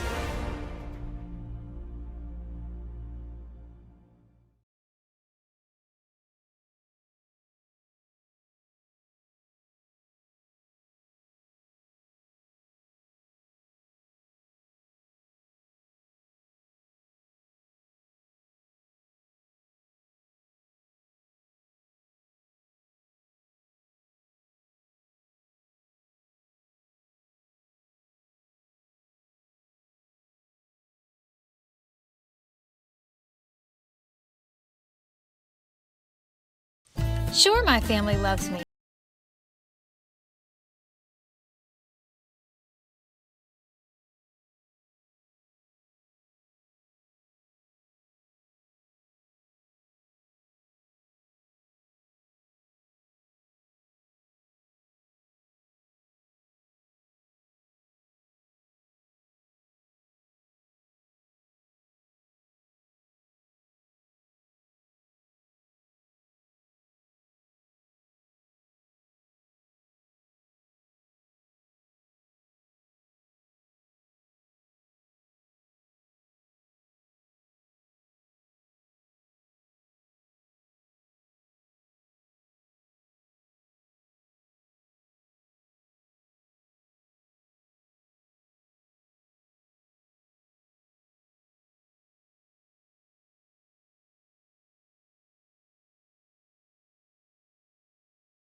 Isn't that putting the cart before the horse?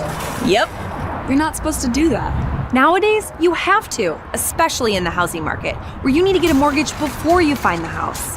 That's why with the Get Committed program from Compass Mortgage, you'll have a fully underwritten loan commitment that stands out even amongst cash offers. Not to mention, once you find the perfect home, you could close in as little as 15 days.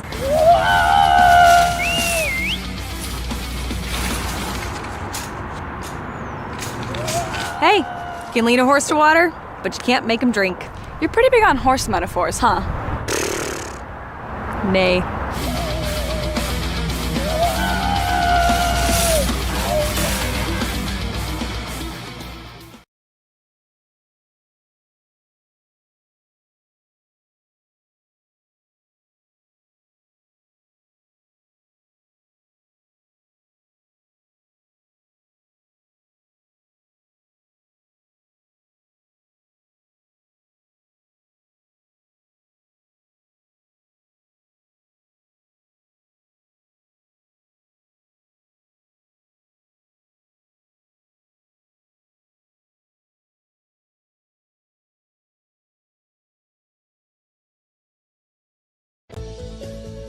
I threw away my rotator again simply by putting in a little hard work at the local food pantry, the local farm, or a Glenview retirement community.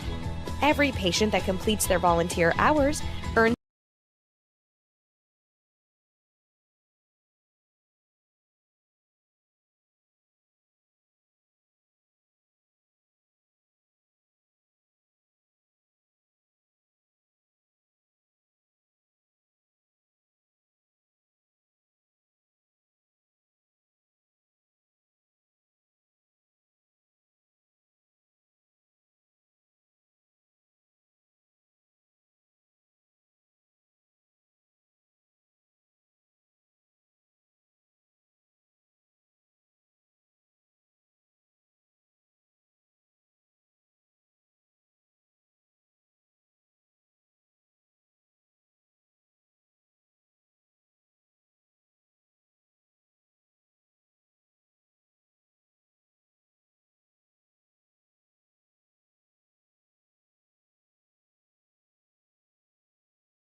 Feeling bullied by your bank? You know there's a fee.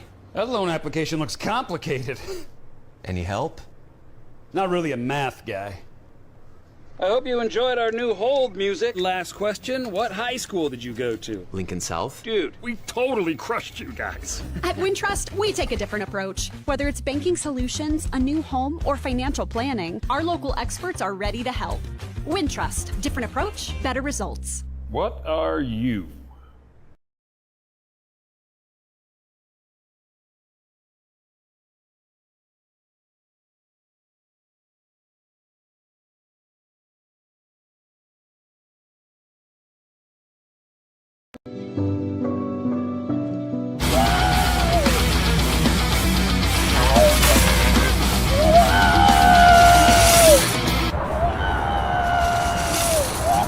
Isn't that putting the cart before the horse? Yep. You're not supposed to do that. Nowadays, you have to, especially in the housing market, where you need to get a mortgage before you find the house. That's why with the Get Committed program from Compass Mortgage, you'll have a fully underwritten loan commitment that stands out even amongst cash offers. Not to mention, once you find the perfect home, you could close in as little as 15 days.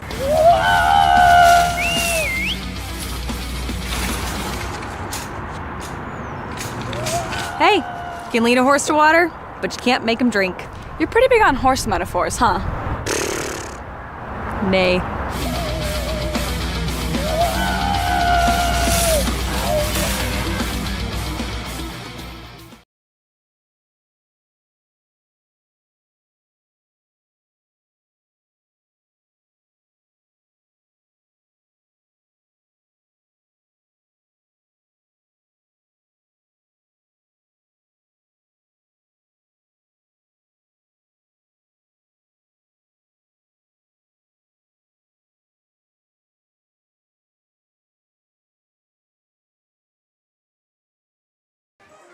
Good evening, everybody. Kyle Smith alongside Kalia Butler. Kalia 14-7 in favor of Fenwick.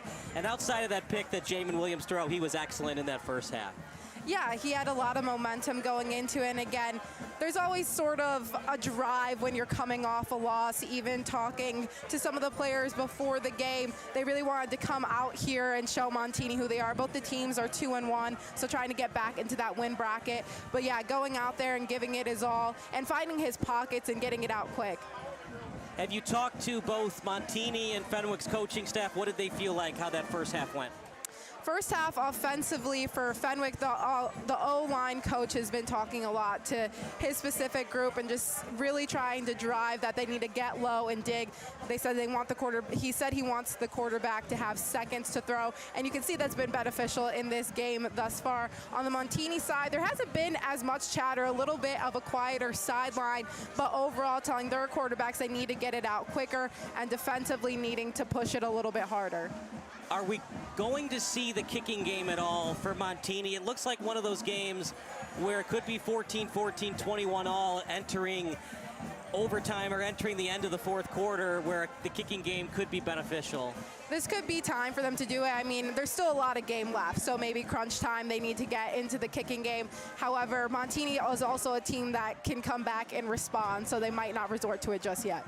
Kalia, thank you so much. Look forward to talking to you midway through the third quarter. Thank you. That's Kalia Butler as Gary Zahara joins our booth. You know, partner, it takes so many people to put on this broadcast. It's not easy being down at the sideline, talking to the players after they've thrown a pick, after things haven't gone their way. Kalia's doing a great job for us. Yeah, Kalia is on fire. She always does a great job. She was with us at Bartlett. Now she's back with us here tonight at Triton College. Interesting, as I was talking to some of the guys here up in the press box, Mike Bukowski, involved with the Montini program for 35 years, 8 of them as the head coach. Interesting stat here. He was the DC, defensive coordinator, all 6 titles that Montini has put the hardware at that school. And football, wrestling, and softball, 16 to 18 championship rings. So the guy certainly is a championship coach. He's got a championship pedigree. And he's certainly going to put things together to get this Montini team back on track, because Fenwick certainly answered the bell late in that first half, offensively and defensively. Should Bukowski give Abrams the majority of the snaps in the second half? This offense seemed to be clicking a little bit more with Abrams taking the snaps over Gaetano Carbonera. Well, again, he's working a 2 quarterback set, RPO, you know, based on what the defense gives them. And when I talked to him this week, this offense is still trying to find its identity. We're going to give you first half stats in a second. That's brought to you by Stat Crew. We do have the second quarter stats for you. 14-7. Really, it kind of feels like a 14-0 game. The bad throw by Williams over the head. It was picked off by Mark Bell the other way, and then they got the ball at the 1-yard line. But other than that, the big throw by Abrams, which was behind the wide receiver. There hasn't been many big plays on Montini. There's been more big plays from Fenwick. The big throw over the middle to Raphael Stewart, then the throw in the end zone to make it 14-7. It seems like this Fenwick offense is clicking a little bit more with the big plays, the chunk plays, than Montini's offense. When this game started, I gave the nod to Montini's front 4. They were handling Fenwick up front, not letting them run the ball because, Matt Battaglia wants to run that ball, a power runner. But I like the way Fenwick answered the call. After that loss to Joliet Catholic by 1 point, he said we had a bad taste in our mouth, but we don't take any moral victories. And he certainly was fired up in that first half. Some calls didn't go his way. Again, Nate Marshall has not made his presence felt yet. He hasn't, but Jack Paris has definitely stepped up to the table in his absence, so to speak. When you're double teamed, you have those kind of games. Bears fans were always wondering, where's Khalil Mack? Why is he on the stat sheet? Well, he's double teamed on every play. And sometimes when a D lineman does so well, you force holdings. We haven't seen that either tonight, where Nate Marshall getting off that swim move, forcing a hold from the left tackle. Why is that? I just think that Montini's got a good game plan where you're going to chip him with the tight end either, or in the running back coming out, and doing that RPO set where you get to make him hold his spot before he makes a move, because if he rushes upfield, then he's out of the play, and Montini's going to get a good chunk of yards. Here were the second quarter stats, brought to you by Stat Crew and the wonderful people that work for us here at SBS. Williams was fabulous in that second quarter. He was 10 of 12 for 104 yards, 2 touchdown passes, 3 receptions for Romeus for 25, and the touchdown, TJ Smith 3 for 13. The passing game, very good for Israel Abrams. 2 of 3 for 62 yards, including a long of 56 deep in his own territory down the field. Not so much for Gaetano Carbonera. 0 of 3. No passing yards. I mean, if you want to stay in the lineup, you got to find a way to complete the ball to your receivers. Rushing the ball, Israel Abrams. 7 rushes for 18 yards, 2 rushes for Carbonera. So he's pretty good running the ball, but Carbonera's got to be a little bit more accurate if Montini's going to win tonight with that 2-quarterback system. Offensive coordinator Vince Natale's going to have to put something together and try to get the ball to Santonio Florio. He's the leader right there. Maybe some quick hits, cross patterns. Again, get this defense moving east and west instead of north and south. We're going to take a break. Second half coming up next. Fenwick 14, Montini 7 here on SBS, the broadcasting network for everyone. All right, so to go to break, you mute the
I hate this.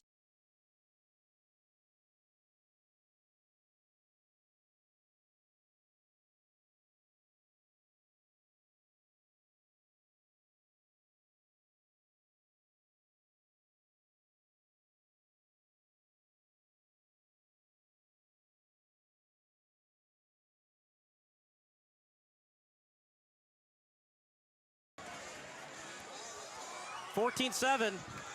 If you love barn burners, if you love hard-nosed football, this is the game for you. This is a playoff-type atmosphere. Like I said in the beginning, great night, summer, one last push, because in a couple days that temperatures will be in the mid to low 70s, possibly 60s, and we're going to have that fall football weather. It's great here, Friday Night Lights, to be with you, partner. It sure is, man. And Jamin Williams, you keep that up, 10 of 12 for 104 yards. Montini's got no chance. Nice kick by Noah Sir, as is the case usually for him. And first and 10 at the 20. Will we see more Israel Abrams than Gaetano Carbonera in the second half for the Broncos? I don't know. Head coach Mike Bukowski says he wants to do the 2-quarterback set, so we're going to see. But again, obviously, whatever quarterback's moving that ball down the field, he's going to stay on the field. We've seen it, though. Remember when Florida won the national title? Chris Leak was still taking the snaps, even though Tim Tebow was the better player. Timmy Tebow. It can work, man. Touchdown, Tebow. First and 10 at their own 20. 3 wide receiver set, 1 in the backfield. Handoff.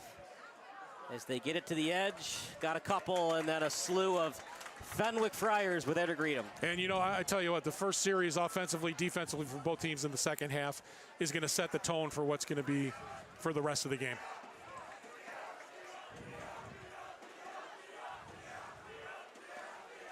So it'll be 2nd and 8 at their own 22. Clock continues to run. Montini got a pretty good contingent across the way, but not as impressive as Glenbard North when we were at Bartlett. Right, yeah. This time Abrams with it. And this is what Fenwick needs. There's going to be games as they continue on in this season. They win tonight. They're only 2 wins away from going to the postseason. Assuming they continue up this good play, they'll be in the postseason. There's going to be games in the playoffs where they're going to shut down Nate Marshall. Can Jack Paris, can Tommy Thies, can these guys step up to the plate and help you win games when Nate Marshall is kind of a non-factor? Well, they need to. No question about it. And Jack Paris has done it most of the night, as has Thies. 3rd and 3. They're probably going to go for it unless they lose yardage. Clean pocket. Spin move. Abrams able to get out of it. The fans want to hold. No flag yet. I think that was just a good quarterback sneak. I don't think there was a hold off the edge. Sure was. Had him open for a second down the field, but he tucked that ball and he ran. Good choice by Abrams. So hard to throw when you're rolling to the left and then you got to throw the ball downfield. Fenwick fans were yelling for a flag. They didn't get it. Because the fans are always right? Screen pass to the right. Especially in the chat. Said Tito Florio on the tackle. The refs are never right. The umps are never right. The fans, the armchair quarterbacks, the armchair head coaches are always right. Great job by our cameraman today. Yeah, Chris always does a nice job for us. It's never an easy job doing camera. In high HD. It's nice. It looks great. It does. 2nd and 7. Abrams. Now, are they going to say illegal tackle? No, could be a block. We've seen not that. Not a block, but probably a block in the back or clipping. Yeah.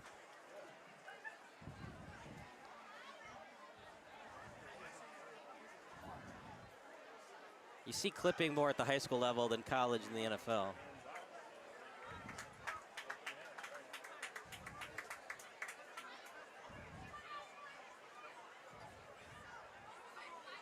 Not the kind of offensive set that head coach Mike Bukowski wants. To come out to start the second half down by a touchdown. And if he had lost yardage, Fenwick might have declined it, but because he gained yardage on the play, they're going to accept the penalty. And I've always wondered about that, partner. Sometimes in an NFL game, you accept the penalty and it becomes 3rd and 5. I mean, you decline the penalty because 3rd and 5. If you accepted it, it would have been 2nd and 24. And I'm surprised more teams don't accept penalties. I get the analytics of it. It's as a clean pocket for Abrams. Looks downfield, double coverage. Look at that pass. That was a great throw. What a throw by Abrams. Right on the money. Again, another pass that should have been caught, but a hell of an effort. Wow. Tough pass, man. It was double covered. It was put in the one spot. And he put it right, exactly, put it right where he needed to put it. Well, partner, there's not a lot in the playbook for 3rd and 24. That was the shot to Santonio Florio. I tell you what, he comes up with that, makes that play. That's going for 6. We'll look back here. Look at that. I mean, just steps up. That was a great throw. It was just the one spot his wide receiver could get it. That was a good effort by Santonio. Can't fault him for that. Here comes the pressure from Marshall on the bull rush, getting out of the pocket. And Abrams will have no choice but to just run with it. Well, he gives his punter some room to work with. What do you want to do if you're Fenwick here? Do you want to do the all-out block, or do you want to try to return one for yardage? You know, JoJo James was here on the near side when he started rolling out.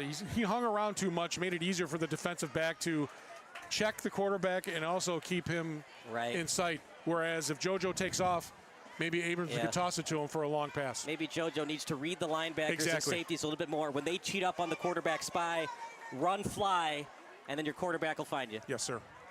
4th and 16. Not the greatest kick in the world, but they do get it away from Montgomery. Got a Bronco bounce. So one thing they want to do, they do not want Miles Montgomery to beat them tonight. Nope. Man, is he fun to watch in the open field. He almost broke a second one against St. Ignatius. And, now we're going to see, Montini certainly needs to answer the bell here defensively. Because offensively, they had a little bit of momentum. A couple of penalties hurt them. Had to kick the ball away. Now we're going to see that front four to come up and can they get another turnover like they did in the first half? The way that Montini's offense is struggling a little bit, if you're Fenwick, do you want to be a little conservative here, try to put 3 on the board and force Montini to score 2 scores to win? Well, I think what head coach Matt Battaglia is going to do is he's going to run the ball, chew up some time, control that offense, ball control offense. First and 10 at their own 24. Clean and here he pocket is for going Williams. for a pass. Goes for the shot downfield. Too much on it. I like the aggression there.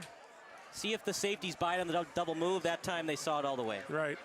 I don't know. I think you stay with your power and see if Montini is going to have that same strength they had in the first half.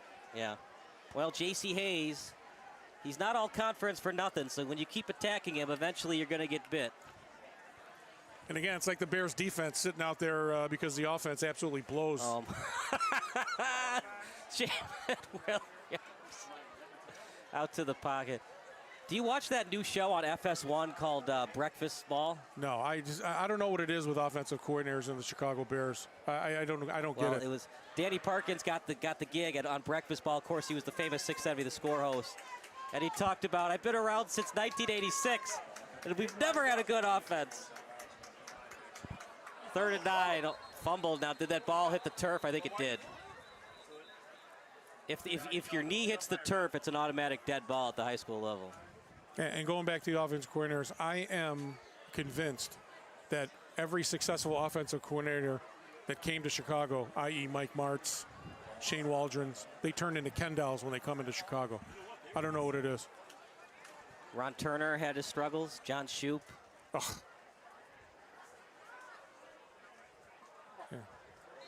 We had that one year. It's the ghost of Virginia, even though she's still alive. The ghost is killing us. So the McCaskies need to sell the team, just like Reinsdorf needs to sell the Sox.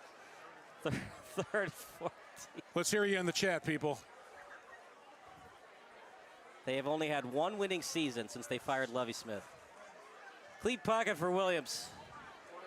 He's going to step into it. Good job. He lowered his body, head on a swivel, nice open field tackle.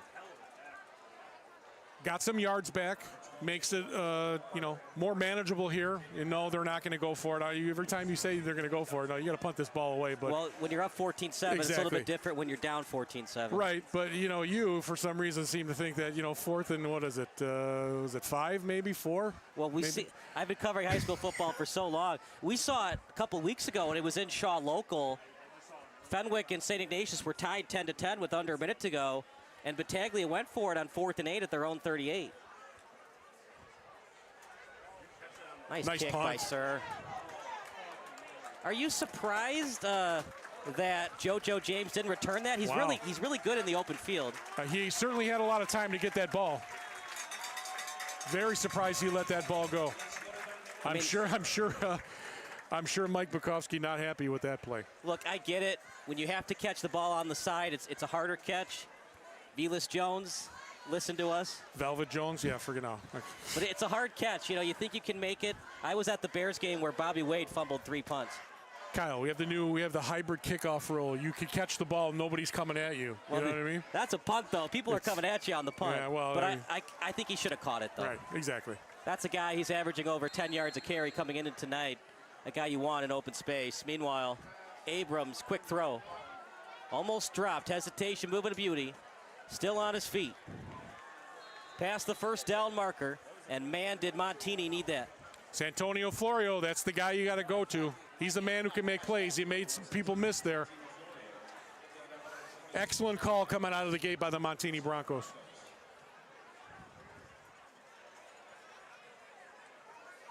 Israel Abrams, one in the backfield.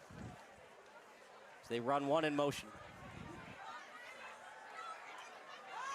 Rolling outside the pocket, Abrams is.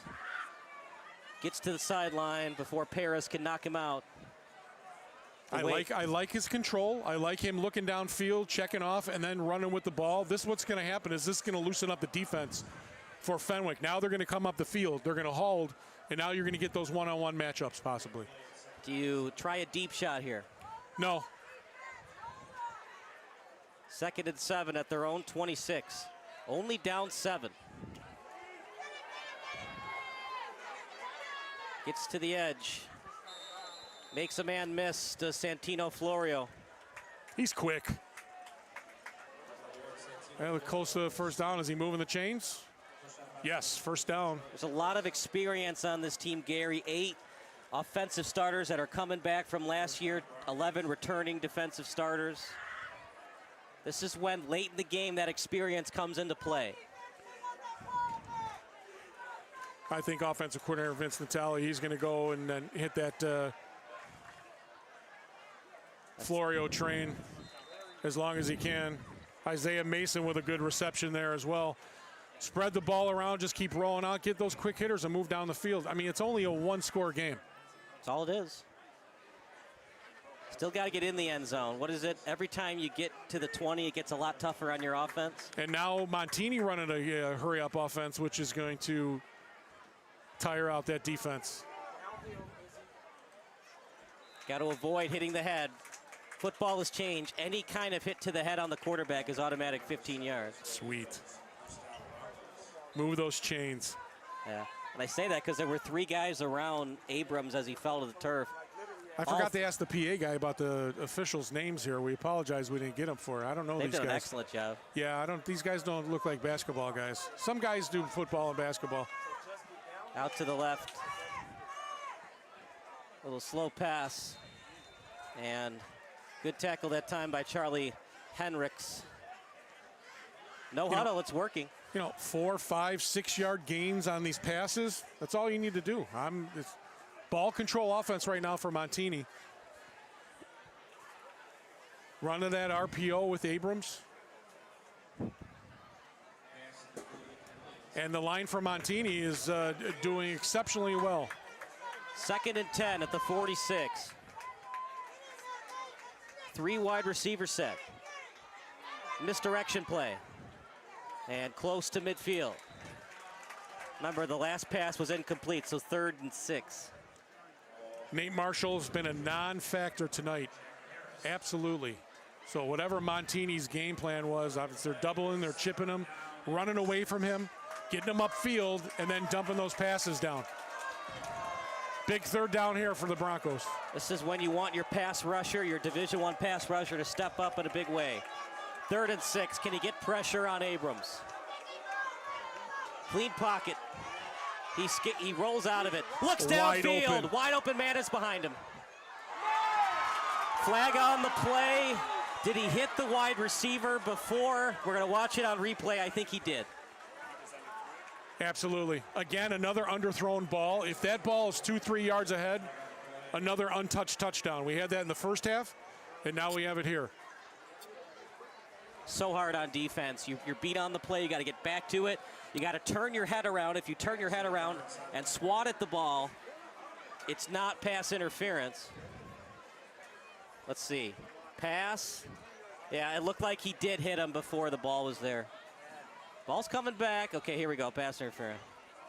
Remember, it's not a spot foul in high school. It's only 15 yards. I wonder if they're going to change that rule and put it at the spot like they do in the NFL. You got to remember, these cornerbacks, they're still kids.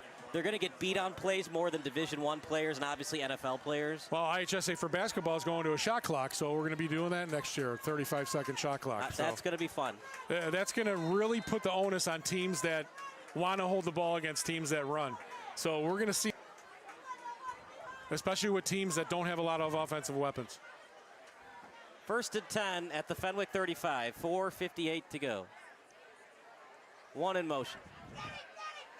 Here comes the reverse. This time Fenwick reads it. He's going to the other side, and that time finally tackled. That's the 2nd time we've seen that, Gary, where the running back goes one way or the returner for Montini goes one way. Fenwick reads it, and he still has time to go to the other side of the field. Why has that happened twice for Montini tonight? Well, he ran 20 yards to get 3. So it's just, it's the pressure from Fenwick getting upfield. Yeah. Causing some disruption on that play. I mean, that's how Mark Bell ran that interception all the way to the 1. He went right. Fenwick read it on the pursuit, and then he just switched gears and went to the left. He turned almost a nothing play into something. Abrams outside the pocket. They can't tackle him. He gets near the 1st down marker and got it. Not able to tackle him was Murphy. That's what you want in your athletic quarterback. When nothing's open, get outside the pocket, make something happen. I like his patience. I like his poise so far. I mean, he is handling the offensive well. He's making good decisions with the football. And frustrating Fenwick's front four, especially Nate Marshall. 1st and 10 at the 21. 1 in motion. pitch play to the right. Blockers in front. Thies got low. Still driving his legs for a couple of yards. You don't necessarily need to get 6 points here, partner, but you'd love to get it, as this offense has rarely been in the red zone tonight. You need to get points here. This is an excellent drive of the Montini Broncos. Keeping that defense on the field, getting tired. You'll take the 3, but you really want the 6. 2nd and 6 at the 17. Looking to get at least 3 yards on this play. Clean pocket. And breaking off a tackle, still on his feet. Took 4 Fenwick players to finally bring him down. Would have been nicer if Abrams had a little bit more zip on that ball. That ball took a while to get to his wide receiver. Well, he got the yardage, almost got the first down, but again, slippery. You got to get that ball out quicker. They're playing way off of him, at least 7 yards off of him. Get that ball to him quick. Let him make a couple of moves and maybe get in the end zone.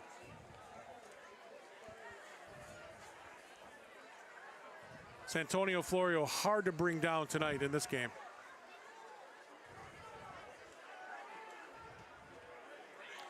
Abrams going to the sideline. His helmet comes off. He might be injured. Well, we got a timeout. Was the timeout called before he went to the sideline? Timeout Montini. We're going to take a break. You're watching SBS, the broadcasting network for everyone.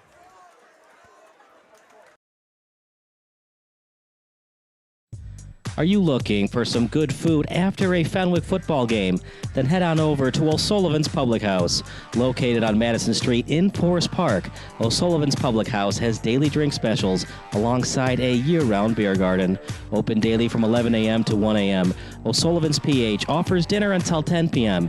Even cooler, O'Sullivan's offers a late-night menu until 11:30 p.m. on Fridays and Saturdays. On the weeknights, O'Sullivan's has a late-night menu until 11 p.m. And for the fall season, O'Sullivan's will offer 20% off food for athletes and coaches following home Fenwick games. For more information, go online to o'sullivansfp.com.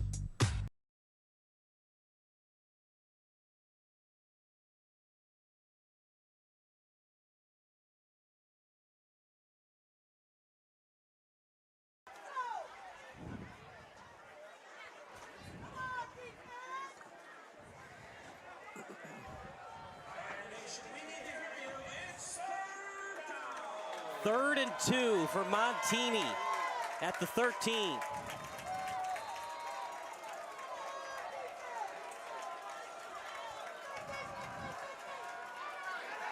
Run up the middle, and it looks like they got it.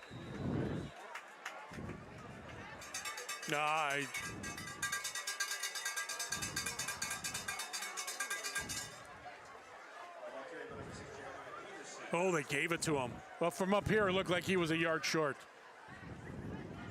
Big call right there. Right up the middle in the heart of that Fenwick defense. Keeping the drive alive for the Montini Broncos. So it's going to be 1st and goal for the Broncos near the 10.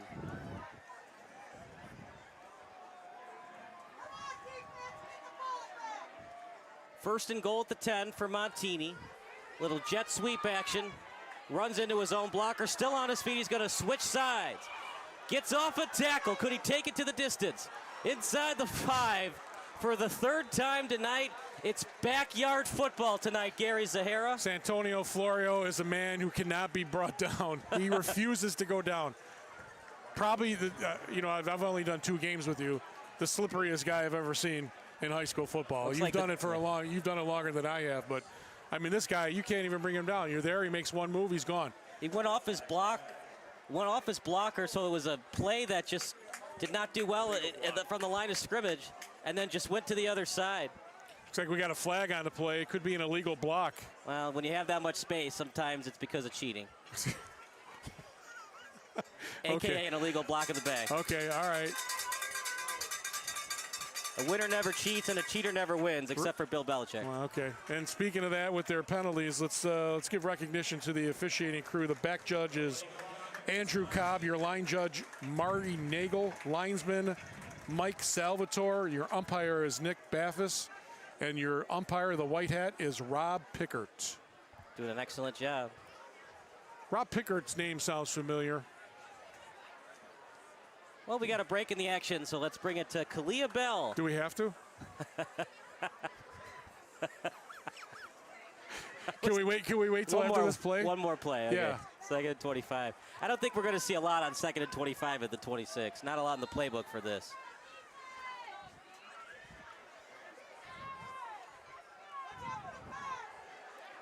Oh, screen pass to the right. Not much doing for Montini. Kalia, what do you got for us? Well, fun little tidbit. I'm not sure if Montini brought it or not, but there was actually a rabbit's foot near the end zone towards the Montini side. I don't know if that was just here before, if Montini brought it with them as a good luck charm. That's the first I've ever seen it on a football field. A little bit disturbing to see at first, but you know, you never know. You need a little good luck where you can, especially right now for Montini trying to get back into rhythm. You can see the quarterback has been getting a little shaken up. They have two that they're kind of switching off between. And it's been sort of the same message in the huddle. Just get out there, get the ball out, and keep pushing. Brought down on the play, but it looks like Nate Marshall might have got the helmet. There is a flag on the play. Gary, this would be a huge break for Montini if it's illegal hands to the face or face mask against Fenwick. Well, and you alluded to it, right? The quarterback gets hit in the head, they throw the flag. So this is, again, that's 2 penalties for him. Number 1 defensive lineman in the state of Illinois, in the top 25 in the nation. He's not having a good game mentally. He's just been a non-factor. Exactly. And you know, it's normal. You're getting frustrated. You're getting double teamed. You're not getting, you're not making the plays that people expect you to make. You can't do it every day. You can't do it every game. Right. You need help. You know, that Bears defense who played excellent against the Texans, guess how many tackles Montez Sweat had in that game? None. He had a goose egg. Yeah. Everybody else, they picked him up, and he was getting doubled on pretty much every play, and they picked up their star defensive end. Because we didn't want to spend the money to get another defensive end. I don't know why. So it's going to be the only error on Ryan Poles' resume is not getting another rusher this year. It means besides the entire offensive line? Yeah. How about that? And the offensive coordinator, too. We'll just keep talking about it. You keep leading me into it. I'm just going to keep ripping this guy. If I keep leading you, you're going to finish, right? Yeah, exactly. YouTube might be striking this broadcast. Second and 12 at the 13. You can still get a first down if you want. Can. Good pass. Tackle was there at the 10. There's Tommy Thies again. Nah, you got to take that out. You got to take that outside. You ran inside instead of taking it out and looping around and possibly getting the extra yardage. Quick pass out by Carbonaro. I got an update from the sideline from Montini. Abrams is a little sick right now. He's doing a little upchucking. Oh, boy. Yep. 3rd and 9 at the 10. Got to get at least 6 to consider going for it. Clean pocket for Carbonaro. He rolls to the right, flushed out of the pocket. Even if it was completed, Gary, it would have been a short gain and 4th down. Get rid of it. That's fine. And you know what? I don't go for it here. Let's get the 3 points on the board. Take it into the 4th quarter. You're down by 4. Now we're going to battle. Any chance it's a fake and they try to get the touchdown? No. If it's a fake, I'm taking my headset off and leaving. I remember that. We'll let Kalia finish the game. I remember that Michigan-Notre Dame game where Michigan was down 3 and they ran the fake field goal and then they threw the touchdown pass to beat Notre Dame. I think it was like a Saturday night game back in 2011. Okay, was Jim Harbaugh involved in that? No, who was coach? I think Richard Rodriguez was coaching that. Good snap. The hold is there. The kick. Straight through the uprights. There you go. See? It was a beautiful hold. Nice snap. It's a 3-pronged way of doing it. You got to have the snap. You got to have the hold. You got to have the kick. You didn't get the 6 points, but that drive right there, you needed that kind of drive to get confidence for this offense. Give that defense a rest so they can come back out and hit Fenwick in the mouth. And now we're going to see what happens. It's 14-10, end of the 3rd quarter. It's anybody's ball game. We're going to take a break. You're watching SBS, a broadcasting network for everyone. Is he going to come back or? Are you looking for some good food after a Fenwick football game? Then head on over to O'Sullivan's Public House. Located on Madison Street in Forest Park, O'Sullivan's Public House has daily drink specials alongside a year-round beer garden. Open daily from 11 a.m. to 1 a.m. O'Sullivan's PH offers dinner until 10 p.m. Even cooler, O'Sullivan's offers a late-night menu until 11:30 p.m. on Fridays and Saturdays. On the weeknights, O'Sullivan's has a late-night menu until 11 p.m. And for the fall season, O'Sullivan's will offer... Make sure you put your headphones on. Welcome back to the broadcast. Kyle Smith alongside Gary Zahara. That's me. Nice drive by the Broncos. Only down by 4 now. Fenwick has to answer. If they get 3, you force Montini to go length of the field. You score a touchdown, game might be over.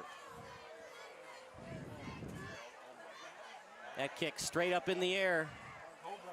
And surprisingly, his teammate in Romeus went after it instead of Montgomery. What do you think about that one, Gary? I guess he deferred to the guy with the better speed. But Montgomery usually has better speed than Romeus. Well, I mean, Romeus wanted to get in the stat book. I guess so. Excellent return. You're at the 31-yard line. I guess he's on Gary Zahara's fantasy team. That's right. Fantasy high school team.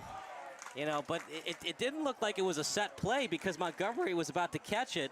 Romeus got in the way of his landing space, and they could have knocked into each other, and that would have been a fumble. Meanwhile, good gain by Romeus. The pass, the post route, it's a beauty. That's been working the last couple of weeks. It was that touchdown pass of Jorson. We saw it earlier in the game, and that's the first time we've seen that tonight. TJ Smith right there. That's that play right there with, again, play action and right up the middle past the linebacker. Perfect throw. Jamin Williams a little bit high. It was to Smith. Got to be careful on those high throws. Gary did it earlier in the game. Mark Bell picked it off and took it all the way to the 1-yard line. That was a little bit high.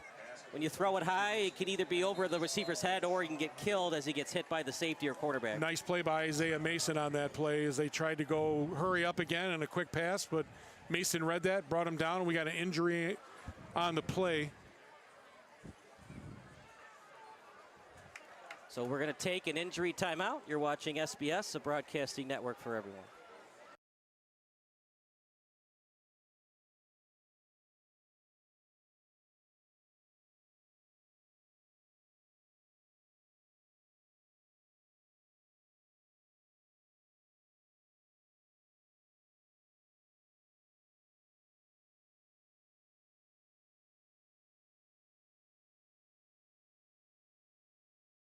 Ever since I was a little kid, I've been interested in the ideas of justice and fairness and equality.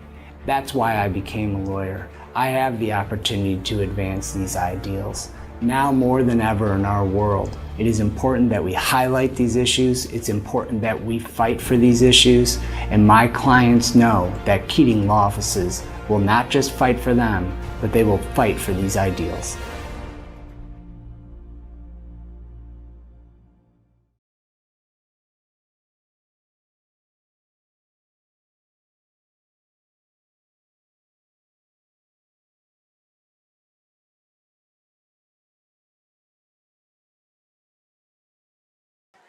Injury timeout, Gary. You hate to see it, but it is part of the game nonetheless. TJ Smith injured on that tackle. Again, great play by Isaiah Mason. I don't know if he got the wind knocked out of him or he's moving around. He's got his helmet off. Could be a lower body. I'm trying to see the girth of all the IHSA officials are blocking our view right now.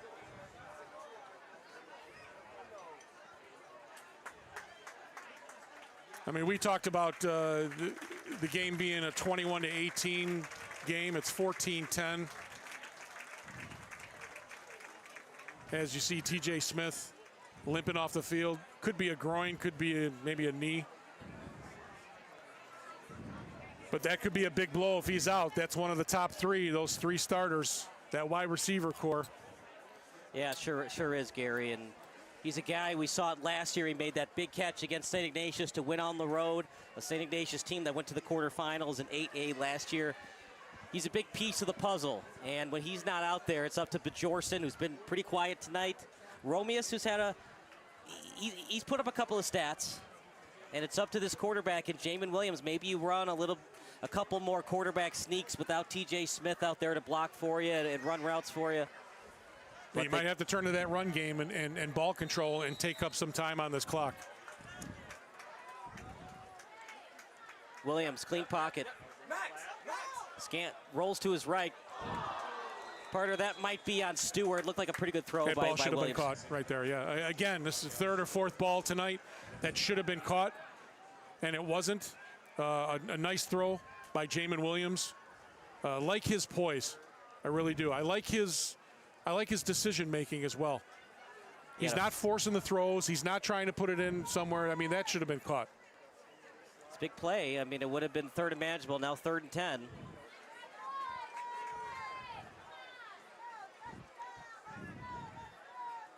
Run play. Off the right tackle. Gets a lot of yards. Most likely going to go for it. Fenwick with all 3 timeouts. You don't necessarily have to go for it. You can draw them offside, either call a timeout or take the delay game. But it's pretty close to the first down marker. I would just flat out go for it. You know, I'm wondering if you go up under center here and try to get him to jump off sides with a hard count. You know what I'm saying? How tough is that to do, though, when you run the spread and all your formations are usually shotgun? Yeah, of course, you got to work that, because then if you're doing a hard count, your offensive line can jump, and then you're basically back to punting. Up the creek. 4th and 2 at the opponent's 43. They indeed will go for it. Williams will take it himself. Williams dives for the first down, and he got it.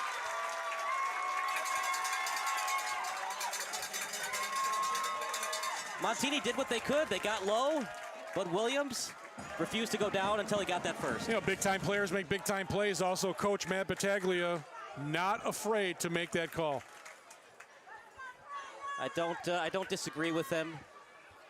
You're so close. Just pound the rock. See if you can continue to get first downs. Here's a handoff over to Morgan. And Morgan got to the 33. And this is the offense that Matt Battaglia wants to run, the power offense, running the clock, chewing up the yards. Remember, it's a Montini offense. They haven't really driven the ball well tonight. Even if you get 3 points, that's asking a lot out of Abrams of this offense to go to the length of the field. A little screen pass over to Romius. Nice play defensively as they surrounded him right there, nowhere to go. What's the old adage for Fenwick? They got to run what's called the 5-minute, 7-minute offense. Keep getting first downs, keep running that clock, forcing Montini to call timeouts. Man, take your time. I think they're moving a little bit too quick right here. Let some time run off the clock. 3rd and 3, a little hard count from Williams. Then he goes back and looks to Battaglia at the sideline. It'd be nice if we have a play clock out here to see. 3rd and 3. Flag might be on the defense. Great catch. My goodness, that was a fantastic catch. There's your guy, Andrew LaGeorge. Kalia Bell is back for a report for us in a minute. We'll wait for the flag, and then Bell will join us on the broadcast. It's like stalking me. That's what happens, man. When you keep hitting the gym, all the ladies come your way. Yeah. Well, I put deodorant on at least tonight, so. There you go. The baby steps, right? There you go, yeah. I shaved, too. There you go.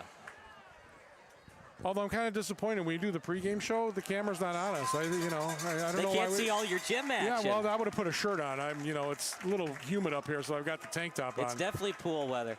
I was sweating so bad against that Bartlett game. It was horrible. Right, so it's encroachment on the defense. Kalia, what do you got for us? We got a heck of a game right now. It's 14-10 in favor of Fenwick, and the Friars are driving. Yeah, well, I just had an update on Tristan Smith, who was out with a left calf, just sort of cramping. He's been cramping all night long. He's come by and grab some extra water, some extra Gatorade. His team keeps telling him, hey, we need you. This is playoff football, even though it's very early in the season. But people are coming up to him saying, we need you. This is playoff football. You got to stretch it out, and you got to get through this game. So he's down like 3 bottles of Gatorade right now, and you can see him running up and down the sideline right now. It was just a couple cramps. Happened on the field, happened a couple times on the sideline, but he should be good to go. All right, thank you so much. That's good to see. It's not a major injury as Gary Zahara will rejoin the booth. Kalia, thank you so much. We'll see you at the end of the game. And we'll see how this game ends. Yep. Encroachment was indeed called on Montini. I think we're the A team, aren't we? Me, you, Kalia, Chris, right? Got a good stats crew going. Stewart was in motion. Handoff to Morgan. Got to protect that ball. Montini defense going to go for that strip. They got to force a turnover here. Whatever you do, try to avoid going out of bounds. Remember, Broncos only have 2 timeouts left, not 3. It has cooled off considerably here, but still not a lot of breeze going through, so still a little humid. But tomorrow, I think one of the last 90-some degree days with humidity. Handoff up the middle. No surprise there. You want to run clock. 3rd and long. Remember, Gary, if it's an incomplete pass, it stops the clock. So a little quick pass, even if you don't get the first, at least the clock keeps running. Well, let's run a bubble screen like the Bears do all the time and get blown up. Well, I mean, you could run a bubble screen, but you got to have the personnel to execute it. It worked for the Saints because they had Darren Sproles. The dumbest play in the playbook for the NFL is a bubble screen, especially for the Bears. Nice pass, up in the air, picked off. Interception, big play. And that's, Gary, that's one of the rules I don't like about high school football. The pick, Vince by the way. Arian on that pick. Was it? Yep, one of the Arian brothers. Oh, I thought it was 8 and Castaldo. Nope, 11. 11 would be Iron. He had that big catch earlier, too. Let's see, up in the air. Yep, you're right, it was Iron. Well, that's the play that Montini needed right there. But now you're going to have to move the ball. You got just under 8 minutes to go. Move this ball down the field. Need a touchdown, obviously, not a field goal. But if you get a field goal, you got to score, I think, within 3 minutes to consider getting the field goal and not having to do the onside kick. Fumble. Or was his hand moving forward? There's flag 2 on the play. A million things happening there. It's like watching a Pop Warner game. I think they were running a screen there, and it got blown up, and now they threw the flag. Don't know if that's intentional grounding. There was definitely an intended receiver. So here's the shotgun.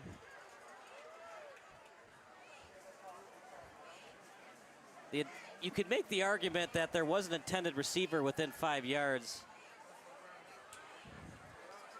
You see, I don't like this because they missed the call earlier where Williams, remember he threw it to 55 as offensive lineman. They didn't call that one. Stuff happens sometimes. Officials miss calls, but that's a big play right there for Montini. He lost it down as well. I mean, you could argue it's intentional grounding. It's a little ticky-tack, though. Okay. Got to make the call when it's there. Right. I just got to be consistent. If it's for one team, it's got to be for the other team. 2nd and 19 at their own 5. Hardest thing as an official is to be consistent sometimes. A little misdirection play. How about that hesitation move? Off to the races. Down the sideline.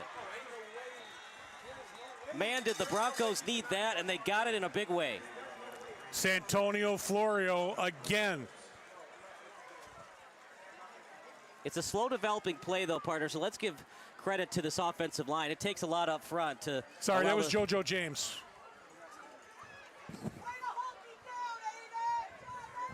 Huge play right there to get Montini out of that long situation. Still got a long way to go, though. Time it's caught. Hit from behind, trying to knock the ball loose. It was caught by C.J. Harkins. Hung on to the ball, took the big hit. Good news if you're a Fenwick fan. The field goal, it kind of helps Montini, but not really. They're thinking 6. Well, the way they're moving the ball down the field, they could get 6. Can have single coverage here on the far side. Takes the handoff. Here comes Abrams. Abrams goes into contact near the 45. Good cut back there. It looked like he was going to go outside, but he took it inside, got himself 5 yards. Remember, Fenwick has all 3 timeouts left. If you're Battaglia, do you consider calling a timeout soon to give your defense a much-needed rest? No, I still think you got to make Montini beat you here. Clock not a factor yet, because remember, clock stops on a first. So looks like Montini's going to call a timeout. Oh, official's timeout. Official timeout, okay. Partner, for young fans that are watching the game that don't know what an official's timeout is, what is an official's timeout? just a timeout to check something, stop the clock if they had to talk about something where the ball's at, maybe a problem with the chain gang, and then they'll wind the clock when they're done. Here we go, clock restarts. 1st and 10 at the opponent's 45. Montini driving, Abrams. Quick pass out to Harkins, and he's absolutely drilled.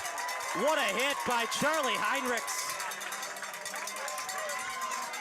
That's the art a of tackling, big-time Gary. tackle right there by Charlie Heinrichs. Put his hat right on him. Perfect textbook tackle, took him down. Loss of yards. That's a Chicago way of saying it, loss of yards. I shop at the Jewels. The Jewels. 2nd and 13. Or the Dominic's. Yeah, the Dominic's eye. Oh, screen pass to the right. Don't really like that play call, partner. Yeah, I don't either. It's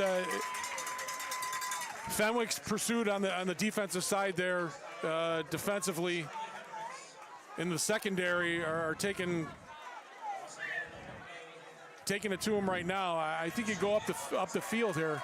You've got to challenge this defense north and south. You're looking for at least 10 yards here if you can get it. Probably 4 down territory because a lot of clock has gotten off that Jumbotron. He's got time, does Abrams. Flushed out of the pocket. Abrams trying to make something happen. There is a receiver in the area, so no intentional grounding. Got to get rid of it. Good pressure, although, Nate Marshall's been held in check tonight. He was there causing that problem. Abrams limping off the field a little bit. I think he still held onto the ball a little bit too longer. Sometimes you got to turn around. These refusers got to turn around and come back to the ball, whether it be a 4 or 5 yard gain. You've got to come back and help your quarterback. Don't leave him out there hanging, because what's going to happen is he'll throw it away, intentional grounding, interception, possibly an injury. And I like this. Don't go for it. This is not 4 down territory. Pin him deep and put it on your defense. 4th and 14. You could have thought about going for it, but I don't mind punting here. Montgomery with the fair catch. Only 2 timeouts left. Whatever you do if you're Fenwick, avoid going out of bounds unless it's a 1st down. That and let the clock run. You're getting up to the line. You're doing don't need to hurry up offense. You've got the lead. So take your time getting to the line. Right. Again, and this is a college football field. I'm surprised we don't have the play clocks here. Well, maybe you should start a GoFundMe, and maybe we'll get it. I don't know, SBS. So SBS, the play clock brought to you by SBS. Maybe you'd worn a suit and tie instead of this Under Armour stuff. Maybe you would have had the play clock It could have been sponsored by Behind the Mic on Z-Force Media, right? Right. Give me some love, will you? 1st and 10. You do a great job on Z-Force, by the way. Thanks, bud. 1st and 10, screen pass. Morgan's close to the 1st. 2nd down. Interesting call, but, Matt Battaglia is not going to back down here. And, hurry up offense again. They are not letting this clock run. I'm shocked. I'm also a little bit surprised. Well, they are now, but I'm just saying it's, get it down to 5 and then snap the ball. Are you surprised that Bukowski didn't call a timeout there? No, I think if they get a gain here, you're going to have to. Or if you get a stop right here. Don't go out of bounds. Well, it's a 1st down, but it's so hard to do. I remember that Super Bowl where the Patriots let that running back for the Giants score, and he was trying not to score. Ahmad Bradshaw, remember he did the butt touchdown? Right, yeah. Yep. It's so hard to do for a running back. Like, I don't want to go out of bounds. I want the clock to run. What do I do, a quarterback slide to stay in bounds? I've seen that a couple of times. Todd Gurley did that once. Todd Gurley was a hell of a runner. Out to the right. Help comes on defense. Okay, now you call a timeout, I think. There was a play where interesting. Where the Rams beat the Packers and the Packers let him go to score the touchdown, and Gurley did a quarterback slide at the 1 yard line, and people went on Twitter and berated him for their fantasy team. All in good fun, right? 2nd and 7. Montini either needs a turnover or they need Fenwick to get some incomplete passes. Fantasy football, the hobby for the non-athlete.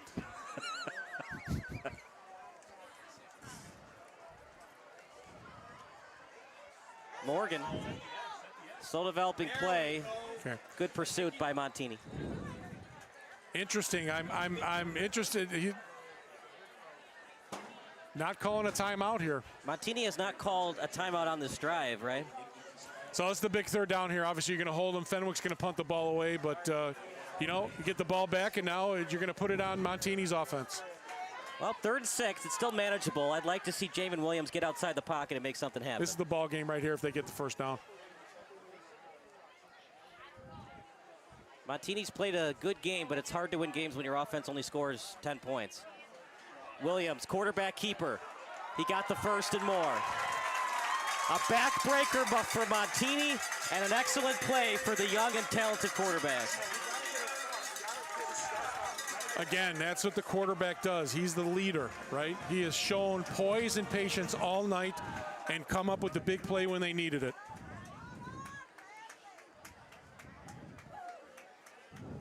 Another big-time call there. Remember, you can take a knee. You don't have to run the ball like when the Giants did that at the Miracle at the Meadowlands. Instead of taking the knee handoff and then, what was his, what was the guy that had the fumble recovery? He was a head coach for the Chiefs. Handoff up the middle. Morgan again. Oh, Herm Edwards. Herm Edwards, yeah. The butt fumble. Oh, that was Mark Sanchez. Well, it was also wasn't it the I'm sorry, the stomach fumble when he turned. Didn't they fumble the handoff? Yeah, and he then turned Herm and Edwards? handed it off. Yeah. Herm Edwards, his claim to fame. And hello, you played to win the game. That's about it for Herm Edwards.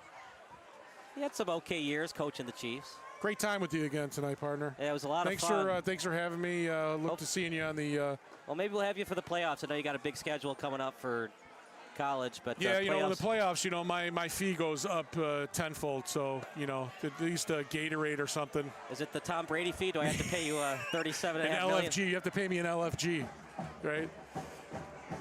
I haven't heard Brady. Has he done well? Okay. I mean, it takes time. Yeah, it does. I don't care. I hope I'm entertaining. I mean, I'm not Mr. Know-It-All. I'm just trying to, offer some type of perspective for people watching the game at home. We appreciate you watching us on the SBS Network. You're better than that AT&T color analyst commercial where all he does is analyze colors.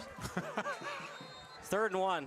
No, sorry, 2nd and 1 still. It says on the Jumbotron. I smell sounds. And first down, that should about do it. That is. Montini played a good game, partner, but it's asking so much of your defense when your offense only scores 10 points. And again, when I talked this week to head coach Mike Bukowski, he says our offense is still in need of an identity, and it is. You still need an identity. I like the way they opened up the game in the first quarter, but then, again, Matt Battaglia and his staff made some adjustments, and they made the plays that counted to get them the lead as we are under 2 minutes to go in the fourth quarter.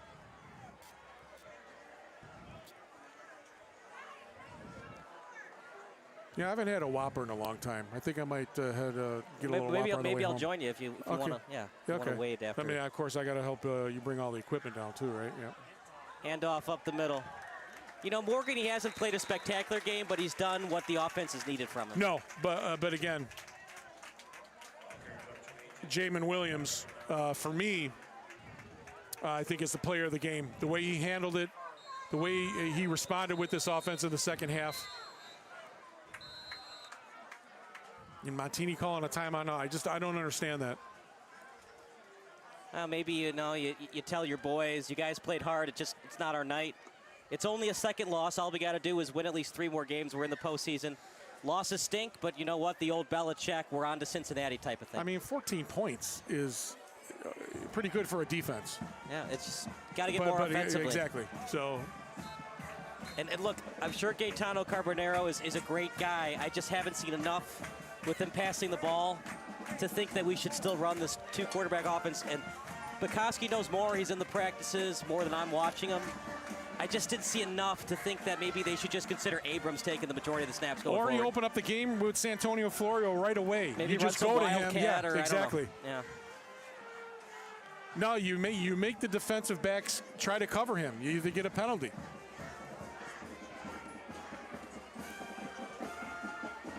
But this game has definitely a playoff atmosphere. Love the atmosphere.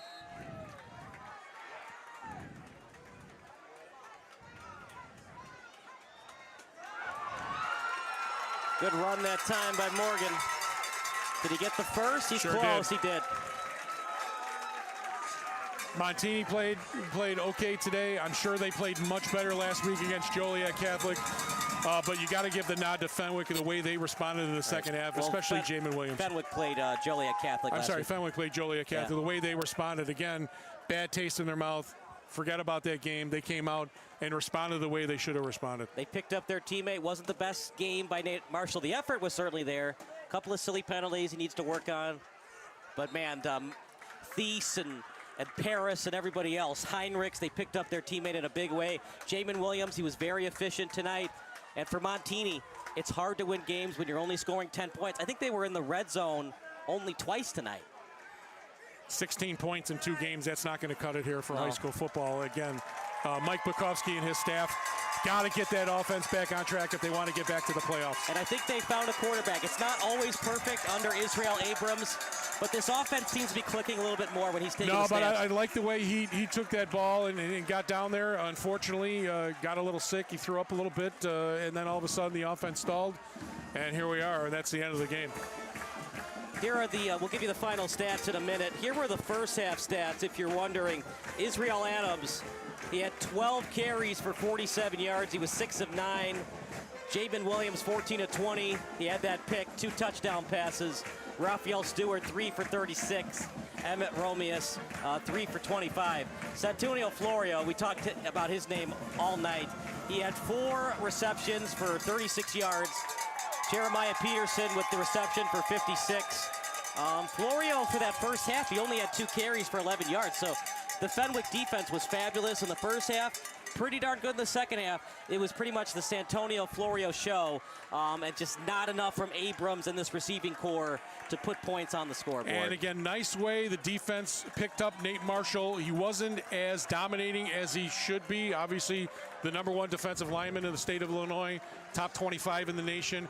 But you got Paris coming in, making some big plays, and the whole defense rallied around and picked up the slack when they were double teaming Marshall and getting him off his game.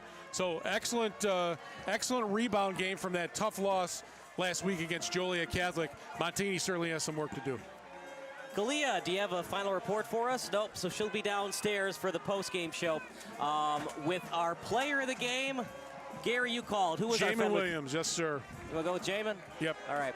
Who did you think? Who did you think? I think Raphael Stewart. We've had You Jamin want Williams both of them? before. Can you do both of them? We could. We could do it. We could do a Okay, three why don't shot. you do a double? Yeah. We'll do a double with Yep. Raphael Stewart and Jamin Williams. You got it. For our excellent crew, that does it. Post-game show coming up next. For our excellent crew, for Chris Angela, Gary Herrick, Leah Bell, Andrew Diedrich, and everybody else that worked for us, Arush Kathiri. We'll see you next time. And Ryan Dirks, of course. We'll see you next time on SBS, the broadcasting network for everyone.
My name is Megan Welch, and we are at Macushla Brewing Company.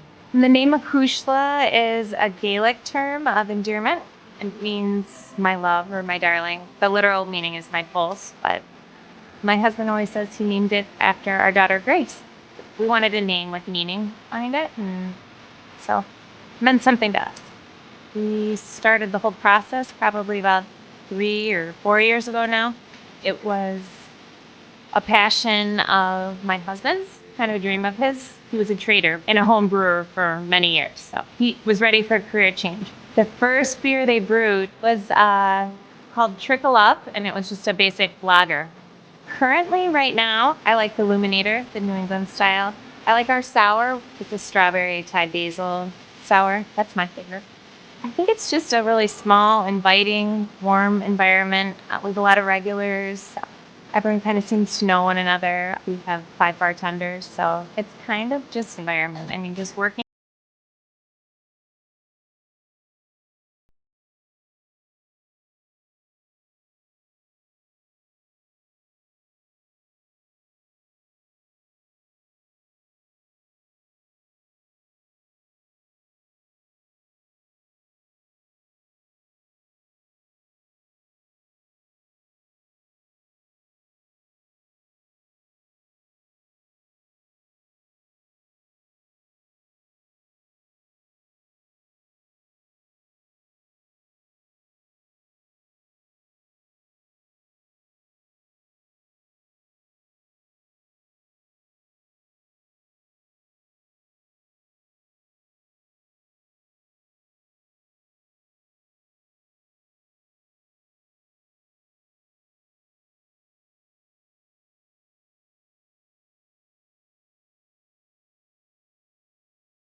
Welcome to the post game presented by Sports Broadcast Solutions. I'm Clea Butler, and next to me is Fenwick receiver Raphael Stewart. Now, Raphael, you had a big game today. You got interception and you scored. What'd you see on that? I just seen pre-play, trust to help me catch his ball and just play. What about the quarterback receiver sort of dynamic today? Kind of turned up in the second half, first half. It was a little bit slower, but you guys definitely came back and kind of took control of the game from there. How do you feel about that? I just talk to my quarterback after every drive, see what he looks for, and I just get open. You guys had that loss last time, but now you're back in the win bracket. What was the mentality going in today's game? Just kill them all. Thank you. That was our player of the game, Raphael Stewart. We'll be back after the break.